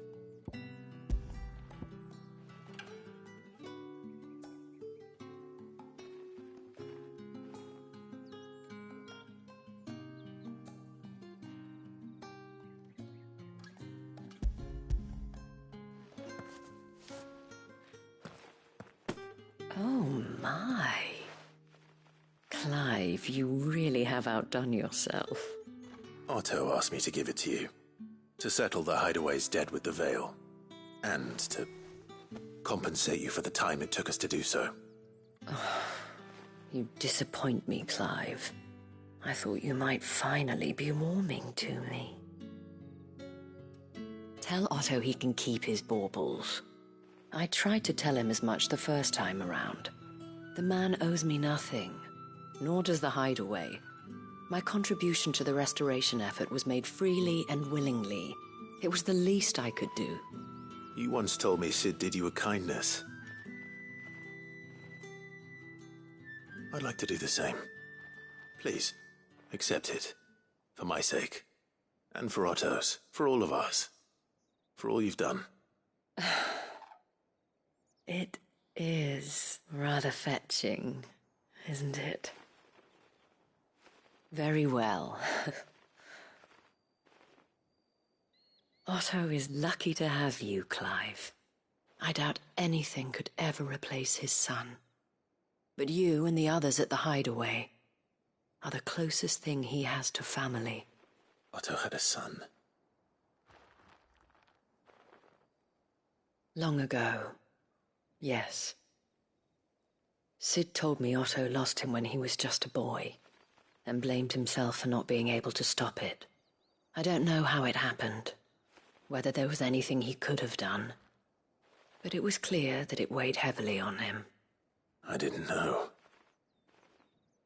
How could you have? I doubt anyone did. Besides Sid, I've never met a man more keen to bear his sorrows in stoic silence. An ill habit, given that both have always been surrounded by friends desperate to help them. I'm beginning to see that.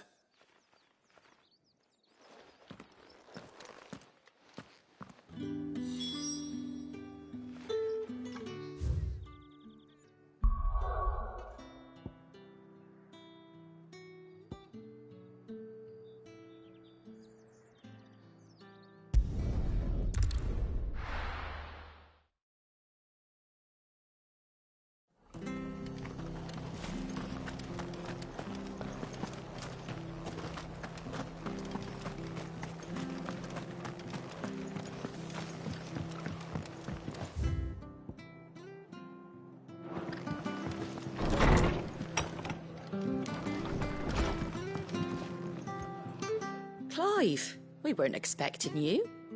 I wasn't expecting to be here, but it seems we still owe you a considerable amount of coin for your help with our rebuilding efforts. And though I doubt it's what you were expecting, we were hoping you'd take This as payment.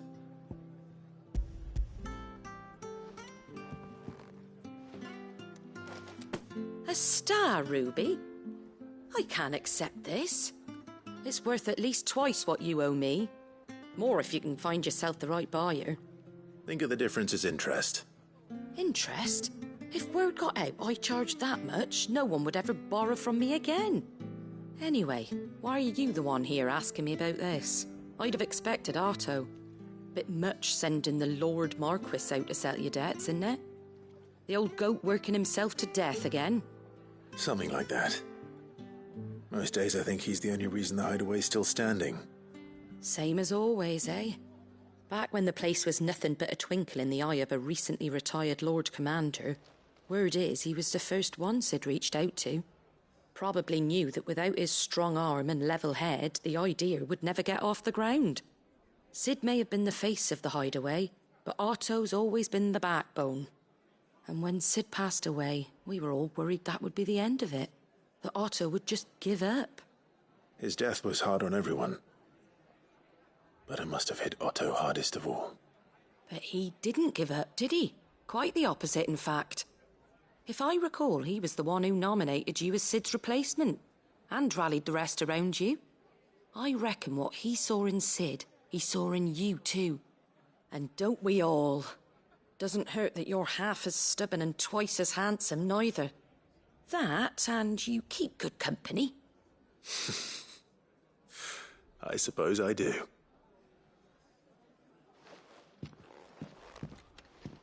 Goat will want to know the stones were delivered. If he's still with us.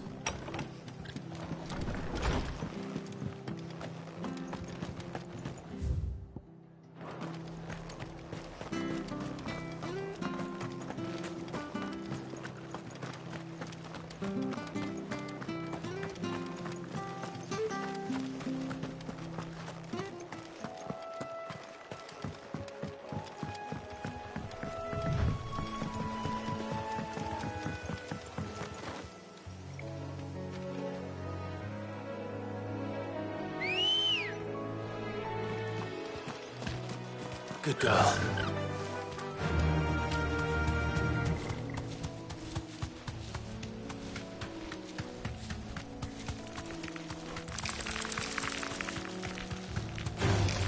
All right. Run like the wind.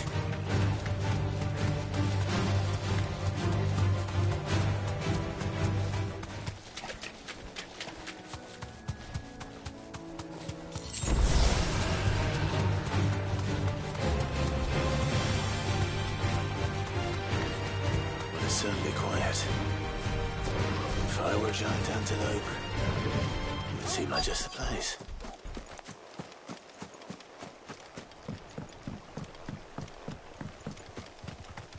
I doubt we'll find one bigger than that. You hungry, Torgal?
Now,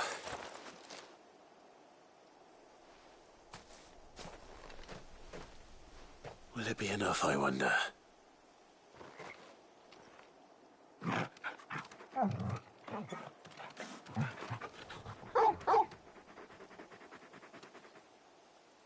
I say that answers my question, which means we owe the lawsmen our thanks.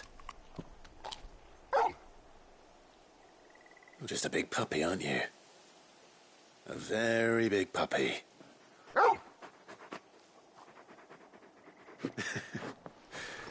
You do know you can take that with you, Torgal. Lady Karen will be relieved to hear you got your appetite back. Come on, boy.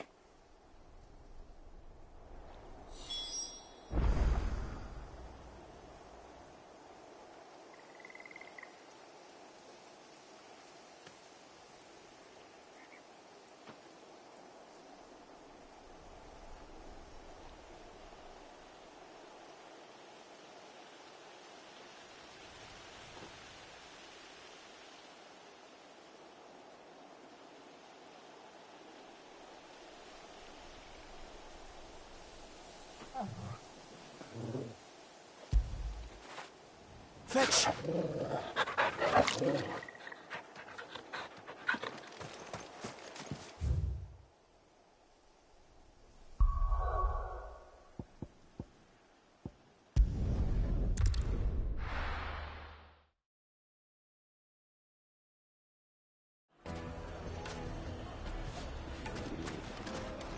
People take notice of wealthy men. Shouldn't be too hard to track down Karen's collector. Gone. The whole mother crystal gone.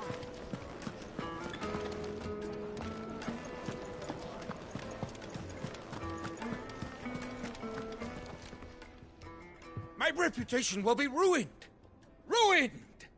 Calm yourself, Lord Ignac, I beg of you, before you do yourself a mischief. Pardon the intrusion, but... Out! Get out! I paid for these rooms so I wouldn't be disturbed. Leave me be! Please, allow me to apologize.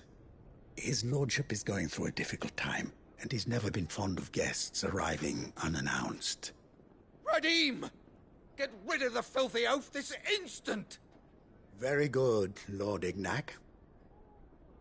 Would you mind stepping outside for a moment?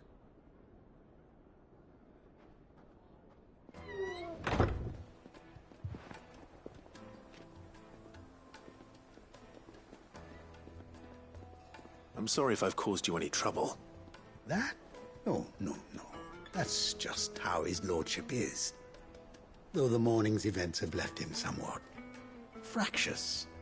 He has been dispossessed of his luggage, you see. The thieves also made away with a considerable amount of coin.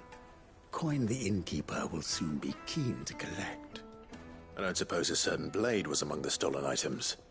A single-edged sword. It was purchased from a merchant friend of mine. Ah, you know Lady Karen. Yes, I'm afraid it was. Then I'll retrieve Lord Ignac's luggage. But I have one condition. You have but to state it. You are welcome to anything that is within my power to grant. I want an audience with Lord Ignac. A few minutes should be enough. Then I'll be on my way. A condition I would be a fool to refuse. Of course, you shall have your audience. I don't suppose you saw where the thieves went? I did not, no. Though some discreet inquiries made on his lordship's behalf mean that I know where you might find them. The bandit's bed. Every ill-gotten coin in Dalamil is said to pass through that disreputable corner of the Valcroy. And that's where I'm heading. I shall speak to Lord Ignac in your absence, and arrange for an audience upon your triumphant return. That will be very kind of you. Farewell, and best of luck.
got company! Come on, lads, let's tear the bastard's head off!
This must be Ignac's luggage.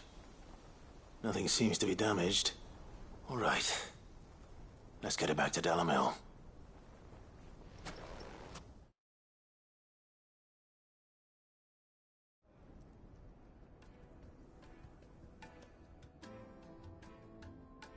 I hear I have you to thank for the return of my effects. What shall I call you, my good man? Wyvern. Glad to make your acquaintance. A formidable name indeed. Well, Wyvern, I appear to be in your debt. Redeem here tells me you wished for an audience. Is that all? A few moments of your time should suffice, yes. You're a peculiar fellow, Wyvern. All right, speak. Master Wyvern was wondering if you could tell him about a certain single-edged sword you recently acquired. Oh, a true work of art, that one. Karen drove me hard on the price, but I would have sold her Radim here to get my hands on that sword. It was made in the Outer Isles, far beyond the Twins, and is used exclusively by the practitioners of a unique school of swordsmanship. They believe no combat should ever exceed a single strike, and hone their blades to such perfection that none ever does. Each sword is made for that one perfect stroke, and for that stroke only. They crack upon a second blow.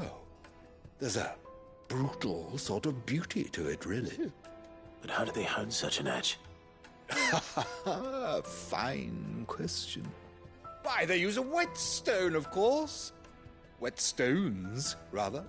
A whole array of them, ranging from the coarse to the fine. 10,000 licks with the sharpening stone, then 10,000 more. But it is the final stone which lends the blade its legendary sharpness. A mineral quite foreign to this great realm of ours. And that is the key. The secret ingredient. Wyvern, it occurs to me that my little lecture is hardly equal to services rendered. Take this, together with my regards. The very stone of which I spoke, far rarer among collectors than even the blade itself, and a far more fitting payment. Thank you. Pardon the intrusion, my lordship. However, it is long past time we prepared ourselves to depart. So it is. I am locked in bitter competition with a rival collector of curiosities. I am one step ahead of the unscrupulous scoundrel, but he is hard at my heels. Are there many other collectors out there? Too many to count, but only one do I consider my nemesis. Lord Byron Rosfield, and is a perennial thorn in my side. I can imagine. Farewell, Wyvern. May our paths cross again. Radim, we mustn't dawdle.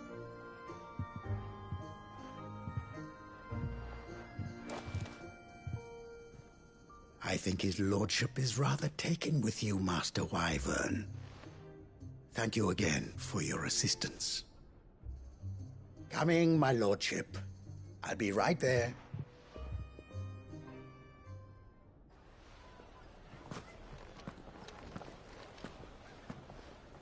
Trust Uncle Byron to find such an interesting rival.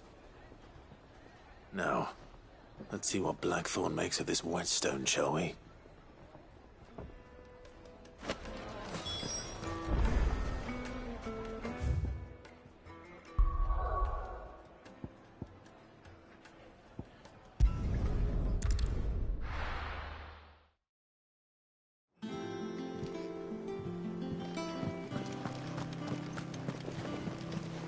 Is that the thing Tomes helped to build? Ned told me she was building a ship.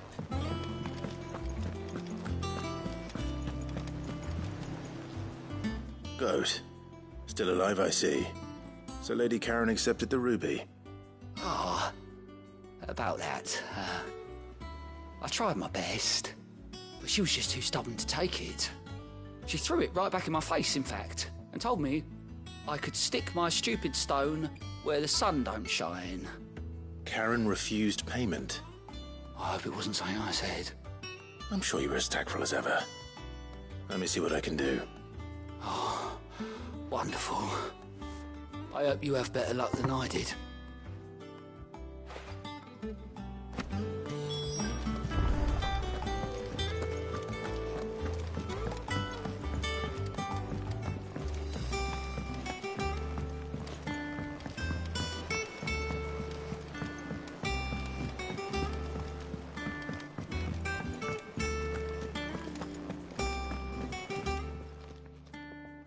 Lady Karen, Goad tells me you weren't happy with our offer. Would you prefer the debt was repaid in coin? What debt? I don't recall lending any of you lot me hard-earned gil. I may have tossed a talent or two in the Hideaway's coffers, but those were donations, and you can hardly call it charity if you go asking for it back. Of course not. But one good turn deserves another. And our circumstances have changed.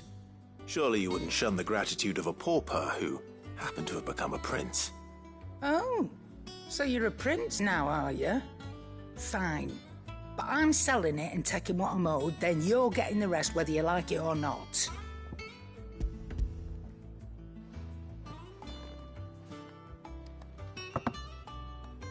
Where'd you even get this? A decent trader might nab 1,000 talents for a star ruby. A canny one, meanwhile, might claim it were nicked from the belt of Sid the Outlaw himself and ask twice as much. Might be I already have a buyer in mind. Might be you even know her. A fine continental maid whose beauty's only eclipsed by a guile in commerce. You wouldn't mind, would you? Not at all. Just be sure to tell her that it's always a pleasure doing business.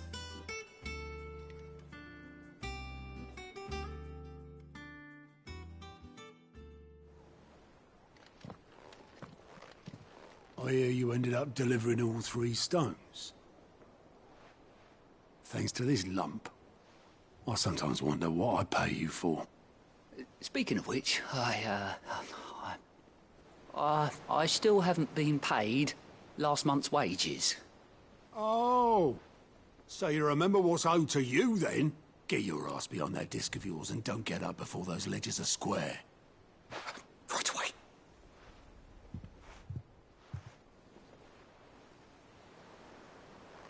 I've seen that before. Yeah. Plenty of times. It was the only goblet Sid ever used. Either out of habit, or because the filthy sod couldn't be bothered to find a clean one. I knew so little about him. like most people. Martha and the Dame both seem to have fond memories of him. Huh. I bet they do. How long did you know Sid before he... Before he died? 20 summers, give or take. Back in the day, I was a purser on a trade ship, which is where I met him. He bought passage to... I forget where. And having nothing better to do on the long nights, we set up drinking island rum till the morning bell dragged me back to my duties. Quit my post not long after that, on account of making a fine maiden's belly fat. But me and Sid stayed close, promising we'd one day sail the seas again. That was before fate stepped in and said she was having none of it. The magic woke inside my son soon after his first name day, and there was no hiding his knack. Couldn't you and your family have... My family were the ones who summoned the constable, wanted the monster taken away. I couldn't turn my back on him, forget what I felt, and I couldn't for the life of me understand how they could. Luckily, Sid was of the same mind as me. It was him who stood beside me when all I wanted was to tear the whole world down. Him who cried for me when I had no tears left of my own. Him who swore he'd do everything he could to stop it from happening again. And he was true to his word, too. Left the Royal Army once and for all. His ranks, his ribbons, gone. Just like that. Threw away everything he had. All to right a wrong that no one else had the courage to face. I knew then I'd follow that man to the ends of the earth.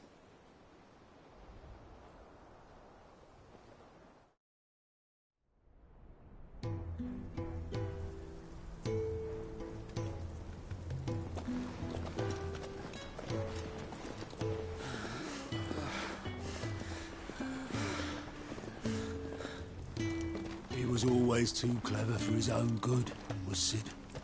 Saw the world for what it really was, while the rest of us were content to go along with the lie we were shown. And it can't have been easy, bearing that burden alone.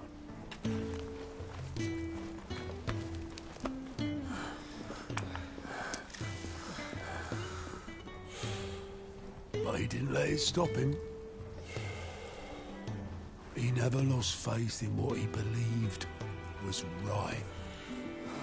And that gave us faith in him. Faith he'd steer us true.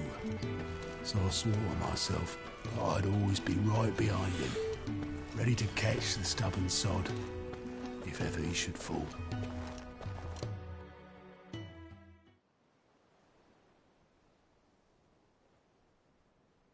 But I couldn't even do that.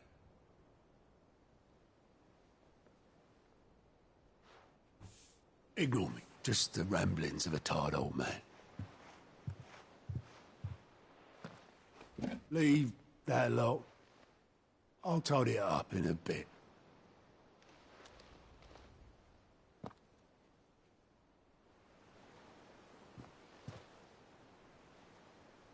This is Sid's handwriting.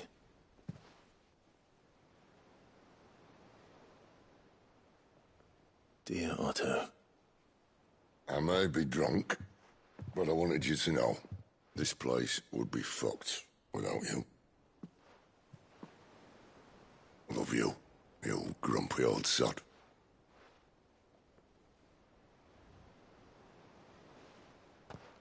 This note. Hmm? What about it? Sid was right. Without you, we'd all be lost.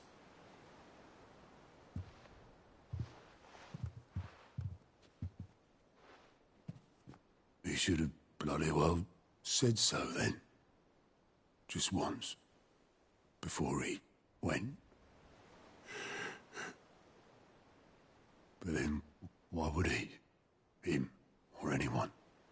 I'd only have told him to piss off.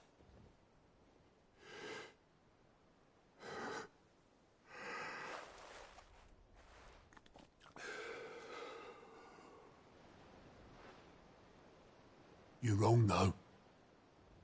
Both of you.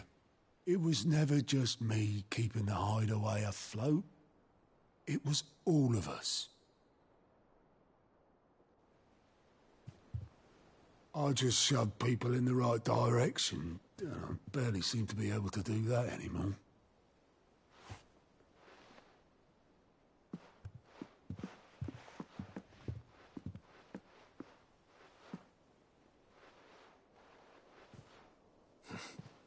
Would you rather goat were at the helm? Well, maybe I've got a few more years left in me. I'm going to hold you to that, Otto. Before you go, Sid would have wanted you to have this. But that's... This'll do me just fine.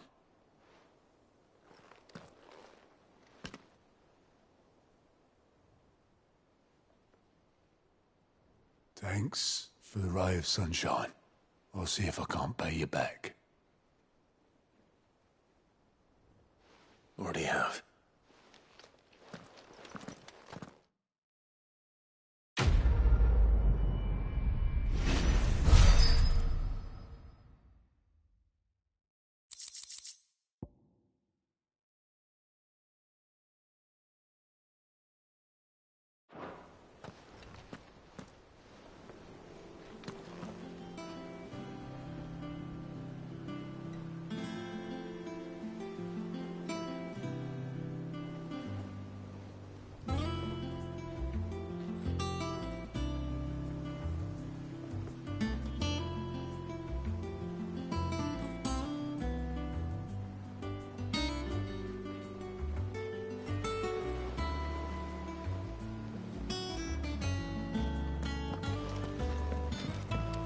Mib told me she was building a ship. Is that the thing Tomes helped to do?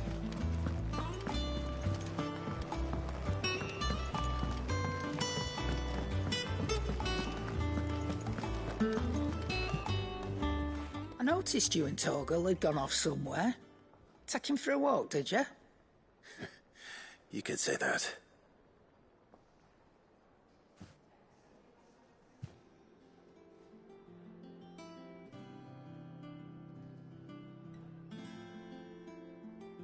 So, Molly's leftovers weren't good enough, eh? That'll teach me for treating you like you're still a pup. All right, no need to shout. Now we know what you're after, I can see about getting some in. Speaking of which, I brought one for later. Can I leave it with you?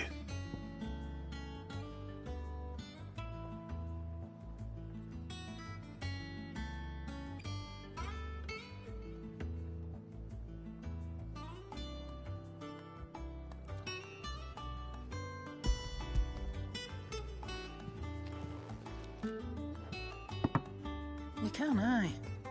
I'm nice like that. In return, you can thank Tomes for me. The bloody know-it-all. I was just on my way to see him.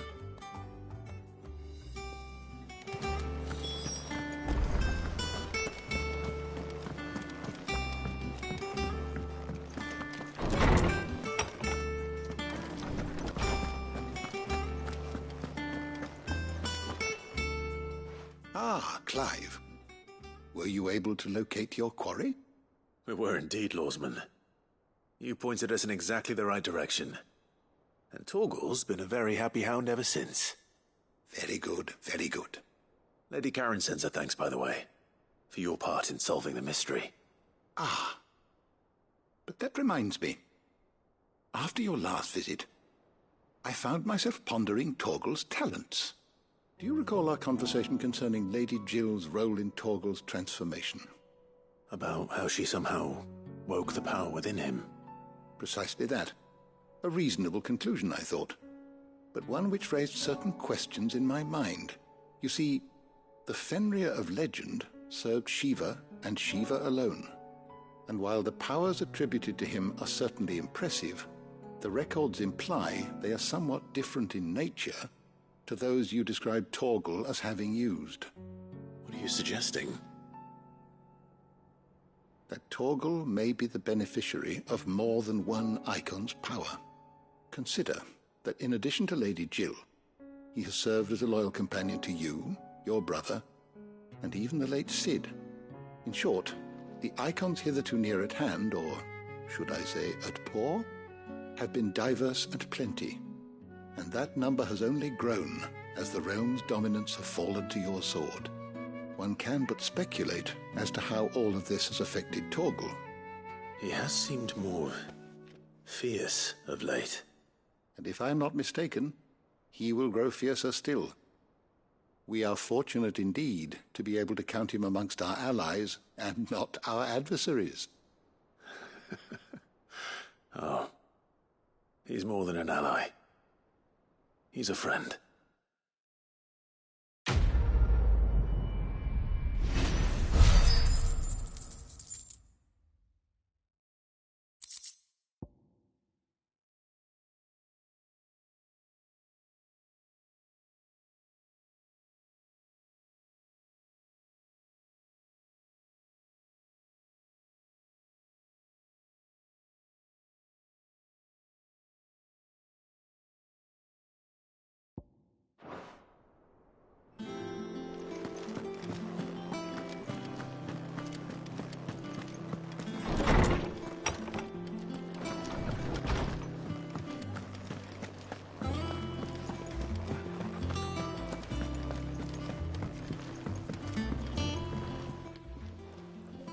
Sorry for the wait, but hopefully you'll agree it was worth it.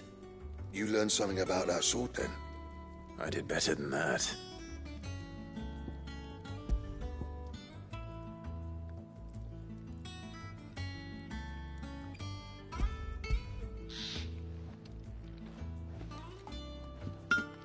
A whetstone? Yes, but not one you'll find anywhere in Valisthea.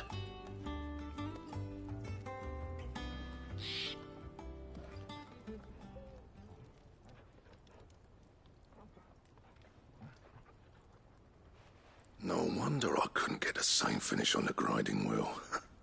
One hit and all done, eh? Might not be so bad if all you ever fought were duels. Good luck on the battlefield. Your second opponent would be your last, no matter how good you were. Even so, is there some way it could be used to give the curse breakers an edge? I think so, yeah. With this whetstone and the right kind of steel, I could probably even make a twin of the blade that rattled me. But there'd be no replacing this little rock once I worn it down to a sliver.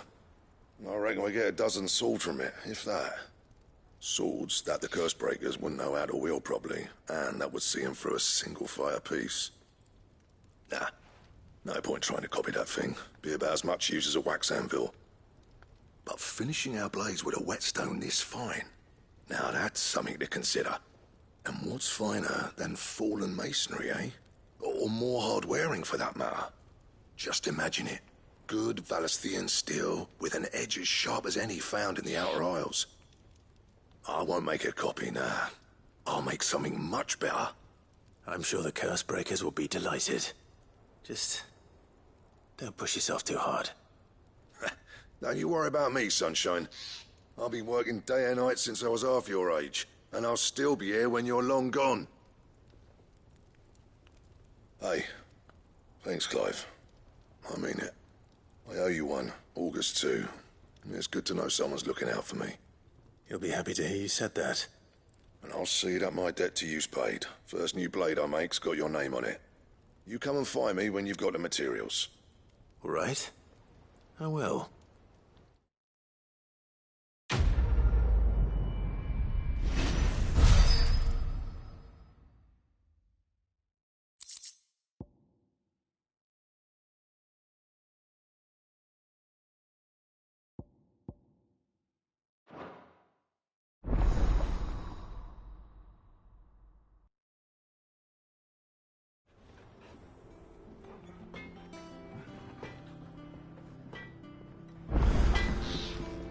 Back, are ya?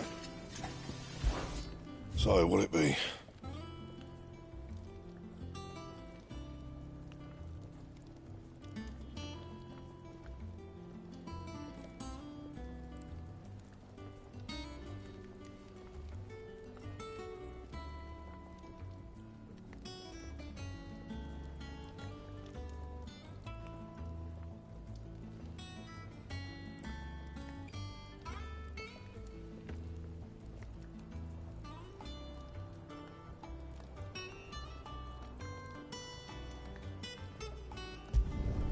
Not bad, if I do say so myself.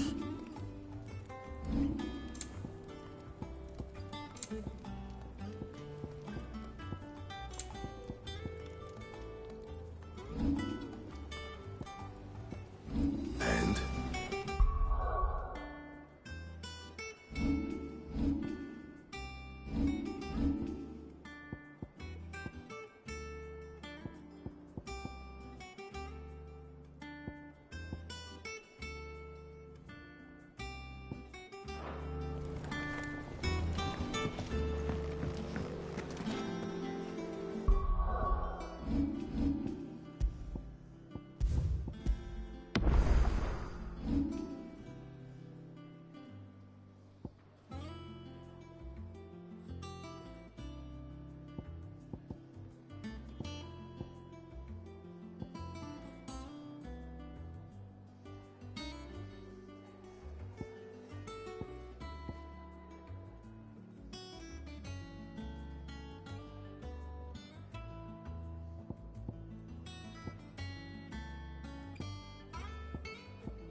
Is that the thing Tomes helped?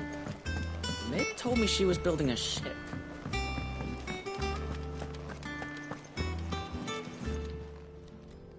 Oh, I wasn't expecting you back, sir. You earned this. All done? How may I help you today, Clive?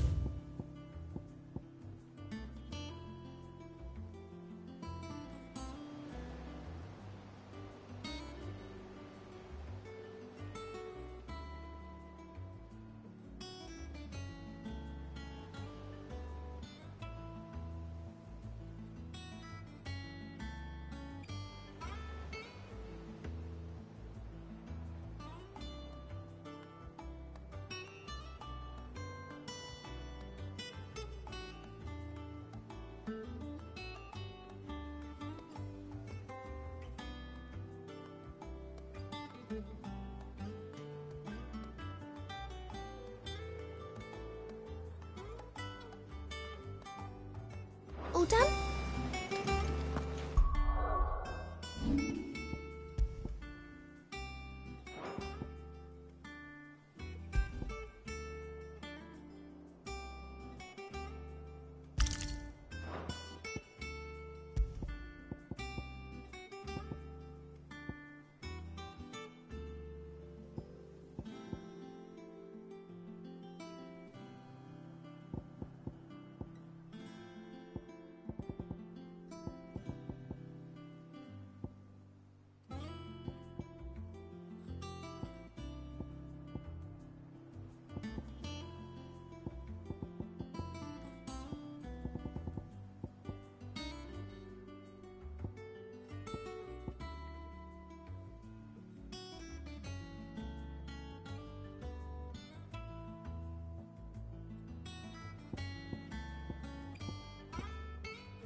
kid might need some help tidying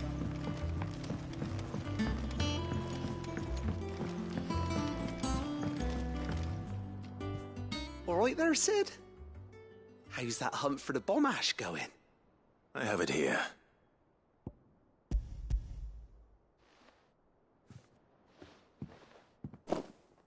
That's the stuff. And plenty of it, too. Enough to keep the Alembic bubbling away for a good old while. You're a gent, Sid. Let nothing say otherwise. Right then, let's get this contraption up and running.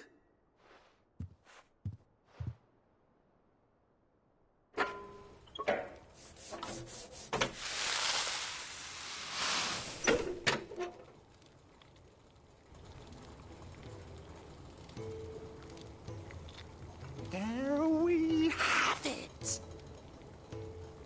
The Telemon Alembic. And it works just like the chief said it would. Very impressive. Says the man who cut down a burning boulder. Speaking of which, I still haven't returned the favor. There's no need. The good it will do for the hideaway is reward enough. Don't be silly. Why don't you let me take a look at that bag of yours? The one you keep your potions in. Reckon I could work some magic on that. What kind of magic? Well, we happen to have isolated a substance in our test run of the Alembic that I reckon will make even the toughest lever supple as anything. Thought we might use it to breathe new life into old boots and the like. Save the hideaway a few gil. Ah, I reckon if we slap a bit on your bag, it'll loosen it up enough for you to squeeze in a bottle or two more. Well, it can't hurt to try, I suppose. That's the spirit. Leave it with me. I'll only be a mo.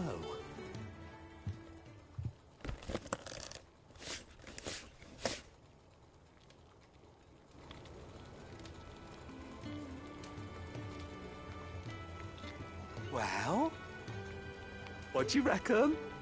It certainly feels more flexible. Right? Told you. Thank you. I think. No. Thank you for supporting Mid and the rest of us in our endeavors. Without you, we'd never have been able to discover wonders like that stuff I rubbed on your bag. And I'm telling you, there's plenty more where that came from.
Mid told me she was building a ship.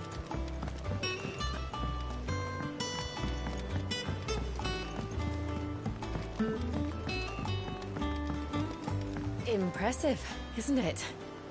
I can't wait to see how the rest of the vessel looks.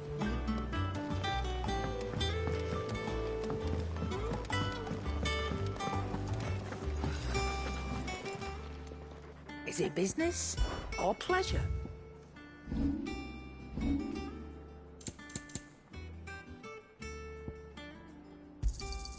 It'd better all be here. Is that all?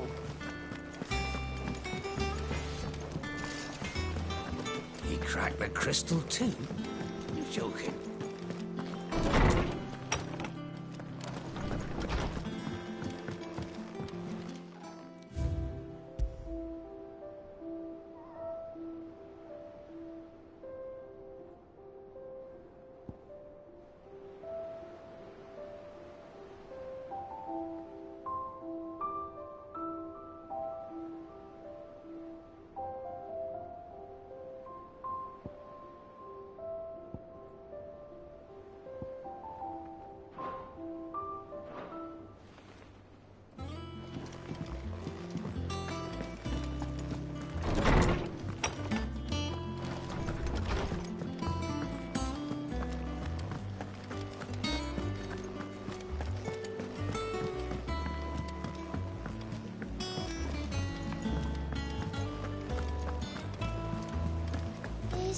think Tomes helped a bit?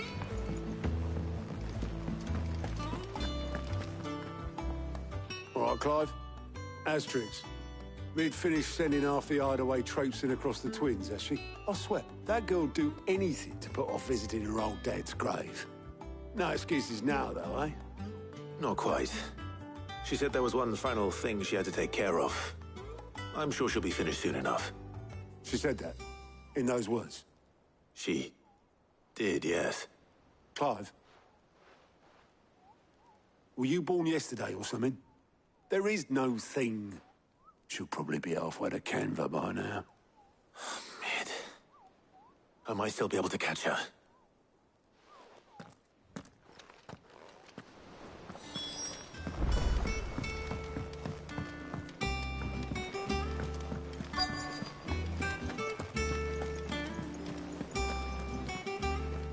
Obeleth, have you seen Mid? Yep. In a boat, going that way. Then I'm too late. Oh, you in a hurry and all, are you? Oh, I offered to take her across, but she wouldn't wait. Just paid for a dinghy and rowed off. Oars going like the clappers.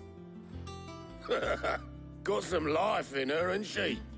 But anyway, I was on my way up to see you, as it happens. Got a letter for you. Urgent, by the sound of it. One of your uncle's men said I was to hand it to you in person, post-bleeding haste. And you're here now. Thank you, Obeleth. Don't mention it. What tidings, Uncle?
Trouble in Canva. Well, I'll need someone to keep an eye on Mid.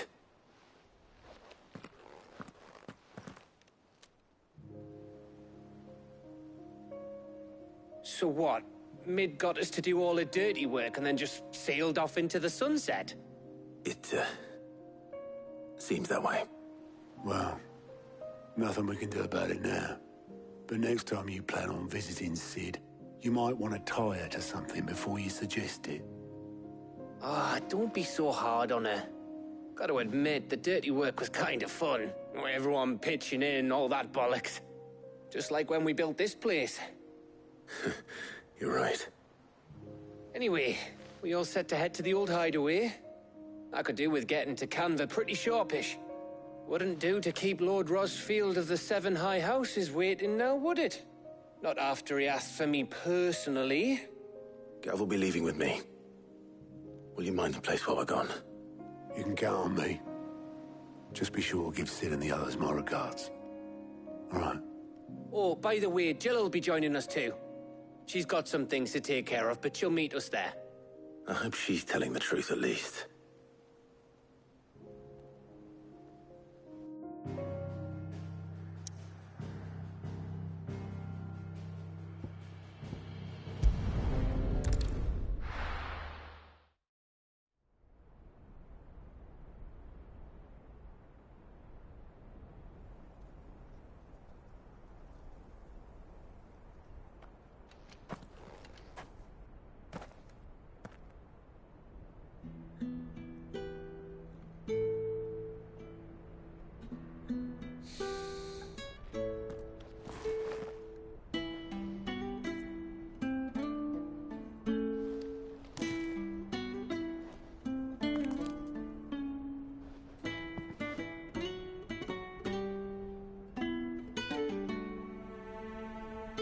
Well, Sid,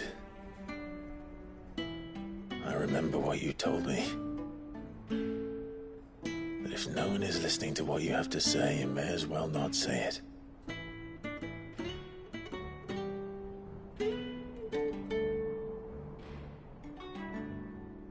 But I will say this, old friend.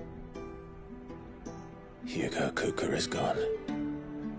His shadow looms over us no longer.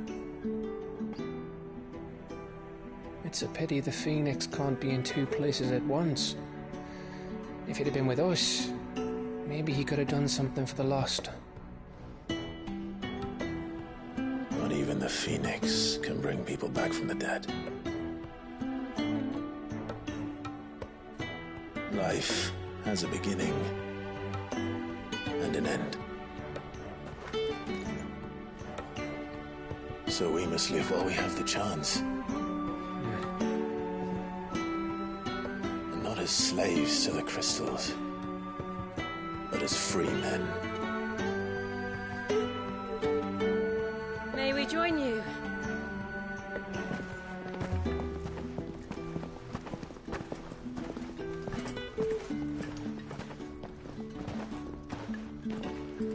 Lady Karen, what a pleasant surprise. I thought I'd drop by and see how you were all doing before heading off to restock my supplies.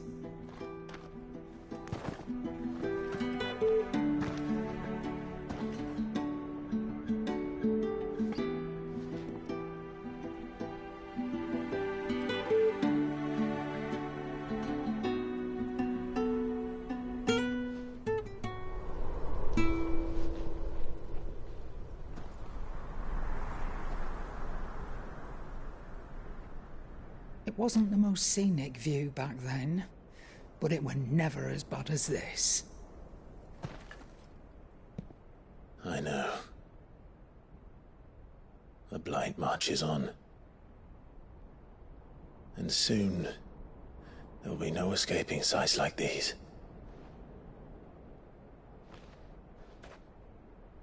So our mission remains unchanged. We cannot stop until every Mother Crystal is gone, and their thirst for ether with them. The only one that remains in Storm is Drake's Tail in the Crystalline Dominion. Our next target.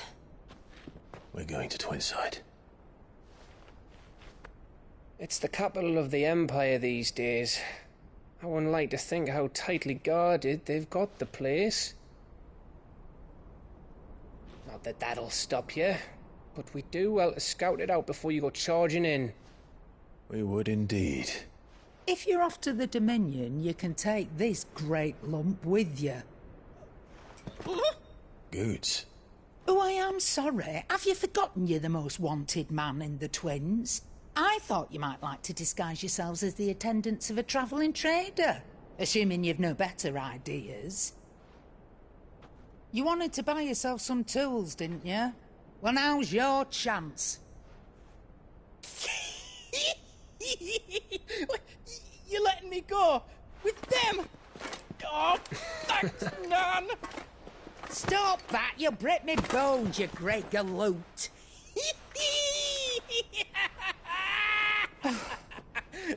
There's a caravan that runs back and forth between the Dominion and the Bocklad markets. It's managed by the Merchants Guild. Just show them Goots' traders pass and you'll be on your way. It'll be a damn sight less risky than footing it the length of the Crystal Road. That's for sure. Thank you, Karen. And glad to have you with us, Goots. Okay then. I'll get me things and I'll meet yous there. See yous down in Bocklad. Get off! Me poor fingers! Jill, you're with me. Understood. And Gav? Already on my way, Captain. Be careful. Aren't I always?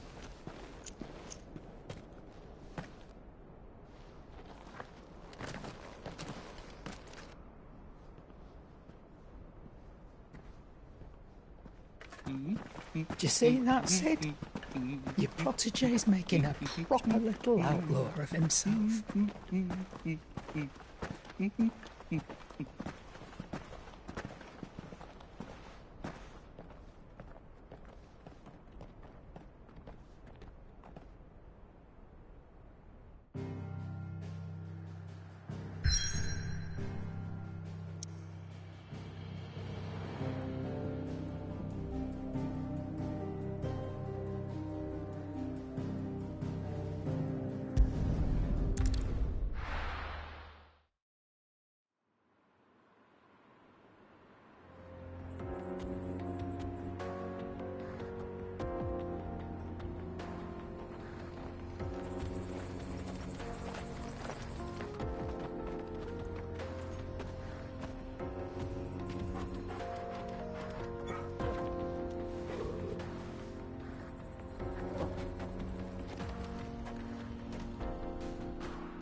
feeling? Better. Thanks to Taya. I'm glad to hear it. And Torgal helped too. Didn't you, boy?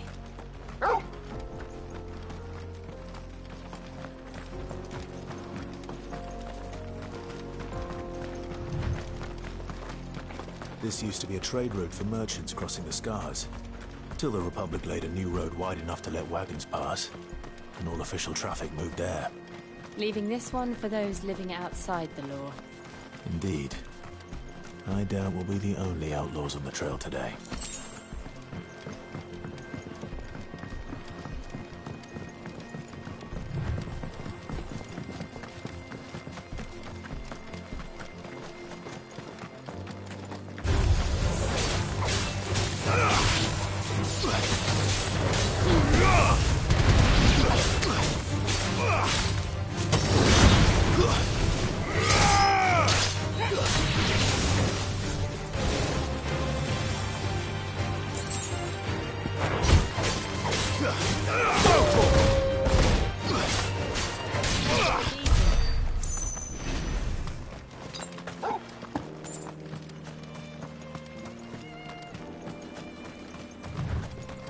So what do you think?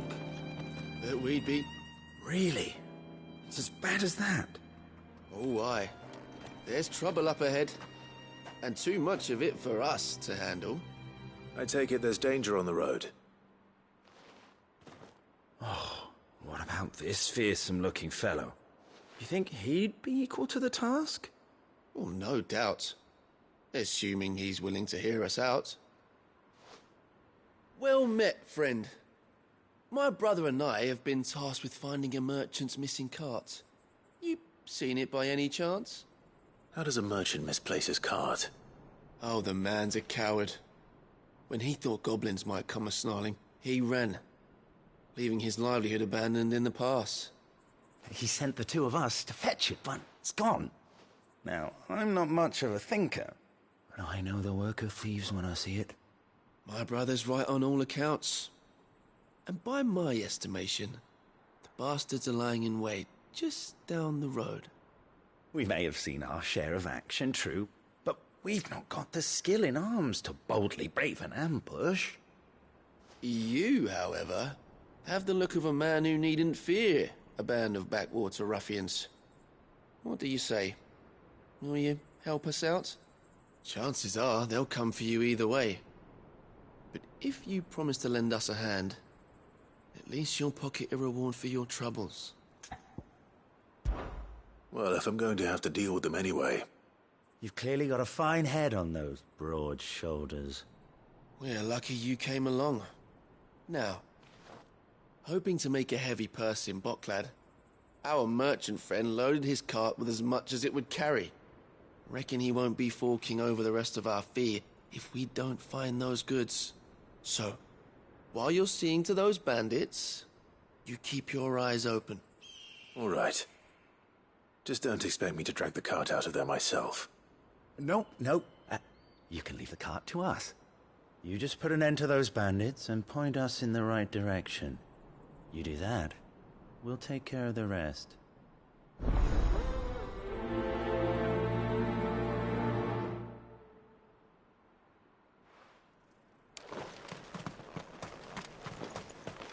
I'm not sure I trust those two. But if there are bandits lying in wait, I should probably take care of them. Look lively, you lot. We've got guests. These must be our bandits.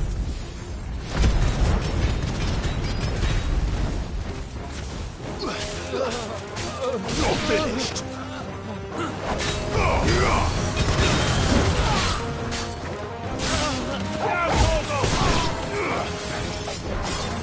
Nice try.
That's them dealt with.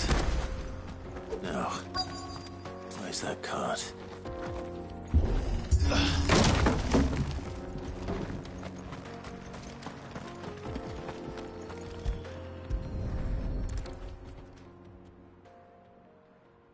Getting all of this out of here will be a nightmare. Seems we've found ourselves the right man for the job, wouldn't you say? Found the cart and didn't leave a single bastard breathing. Our merchant friend will be delighted.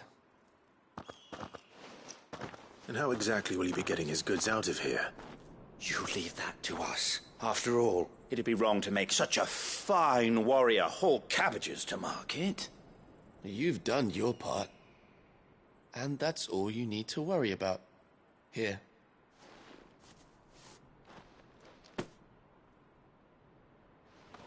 It's been a pleasure. Now piss off. There's no need to be so rude, brother. What if we want his help again next time?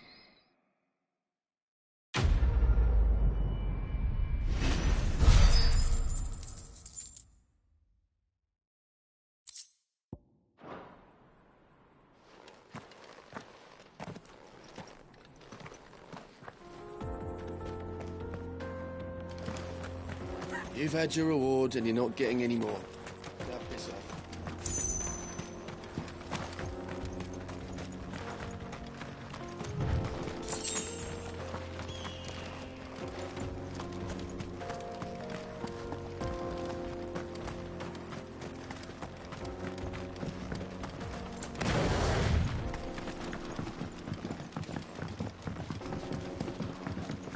I see the Dalmex lag behind Rosaria when it comes to bridge building.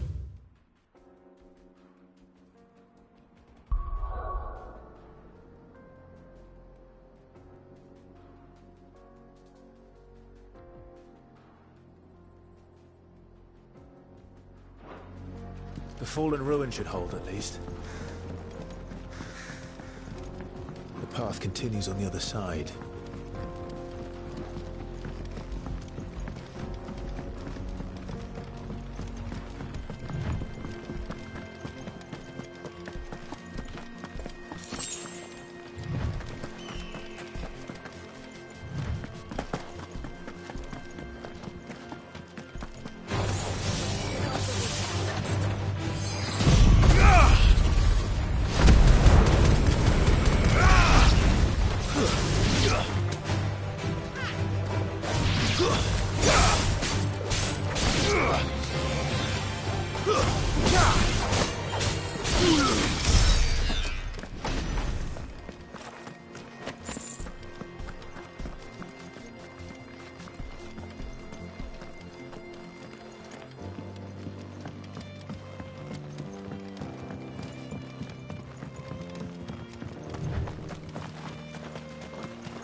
So this is Zemeckis.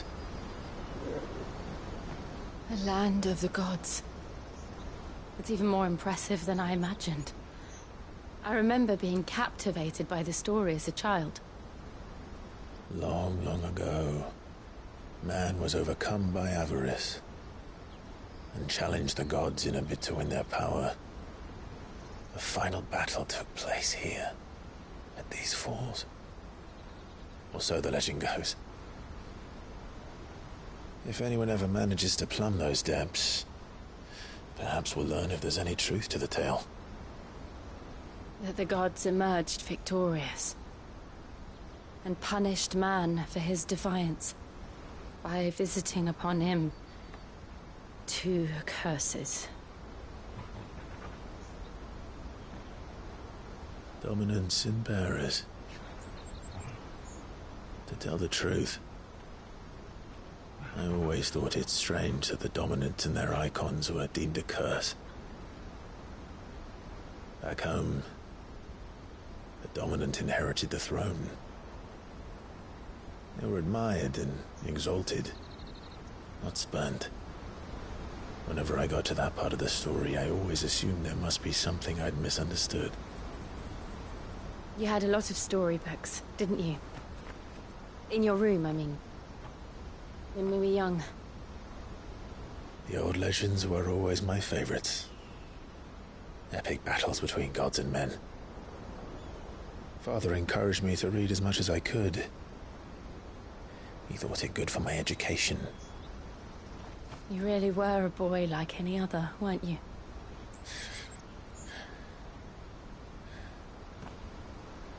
Just look at this place.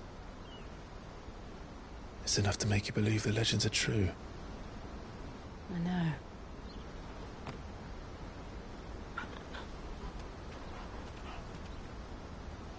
We're not far from Boklad. The road will be busier up ahead. And we'll have to keep our wits about us.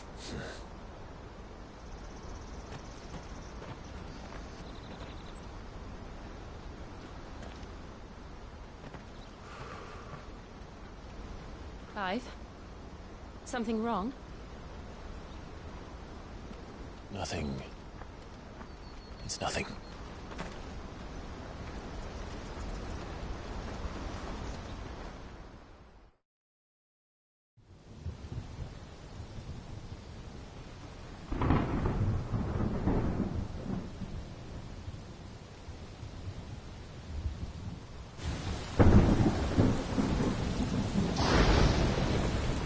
I see the reports are true, Father.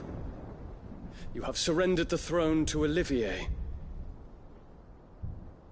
I have. Emperor Olivier shall rebuild the Holy Empire of Sanbreque.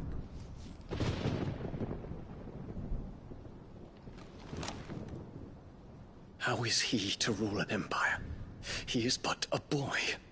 I shall advise him until he comes of age. Father, please. Or for as long as I am able. The empire we seek to build needs young blood to rule it, and I can think of none better suited to the task.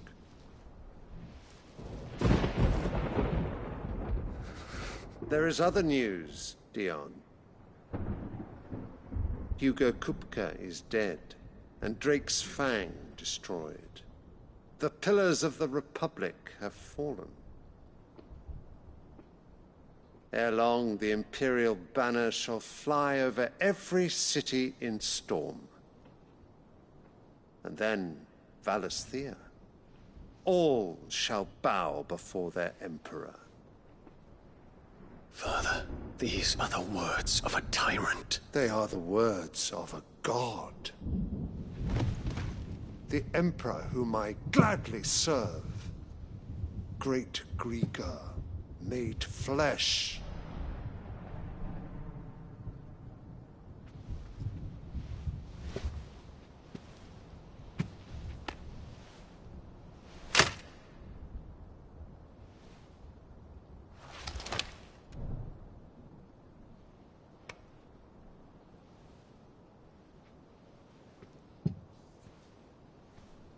Return to your camp, Dion, and ready your forces. It is time to show the world the true power of Sanbreque.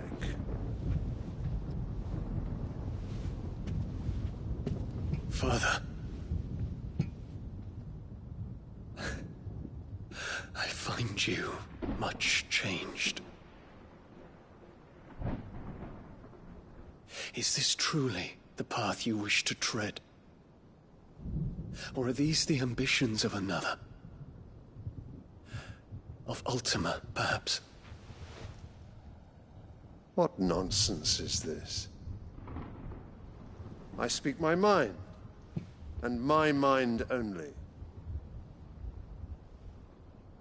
Though I do owe Annabella thanks for reminding me of certain truths regarding the nature of nations, of rulers, and of the divine. You would trust the words of this traitress? She betrayed her country. She slew her husband. You have ever been an invaluable servant to Sambrek, Prince Dion. I trust you will continue to serve your Emperor in the wars to come. The canker! Silence! Insolent wretch! You will bend the knee. All else is heresy. Sire, forgive me. This audience is over. Come, Your Radiance. The Rowena Syndicate awaits your pleasure. Oh, not another meeting with silly old men. They're so boring. I'm hungry, Father. Can't we have luncheon instead?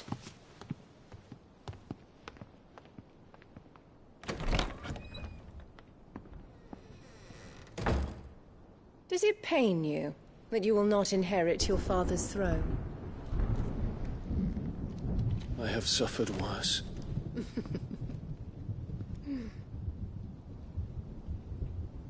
Count your blessings, Dion. For a base-born child to be chosen by Bahamut is miracle enough. You have risen high on his wings, but you shall rise no higher, lest your impure blood stain the throne. What do you know of my blood?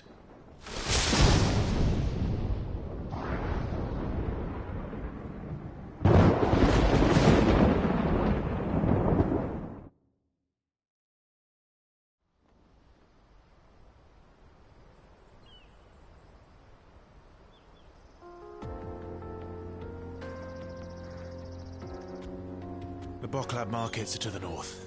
We just need to hug the coast.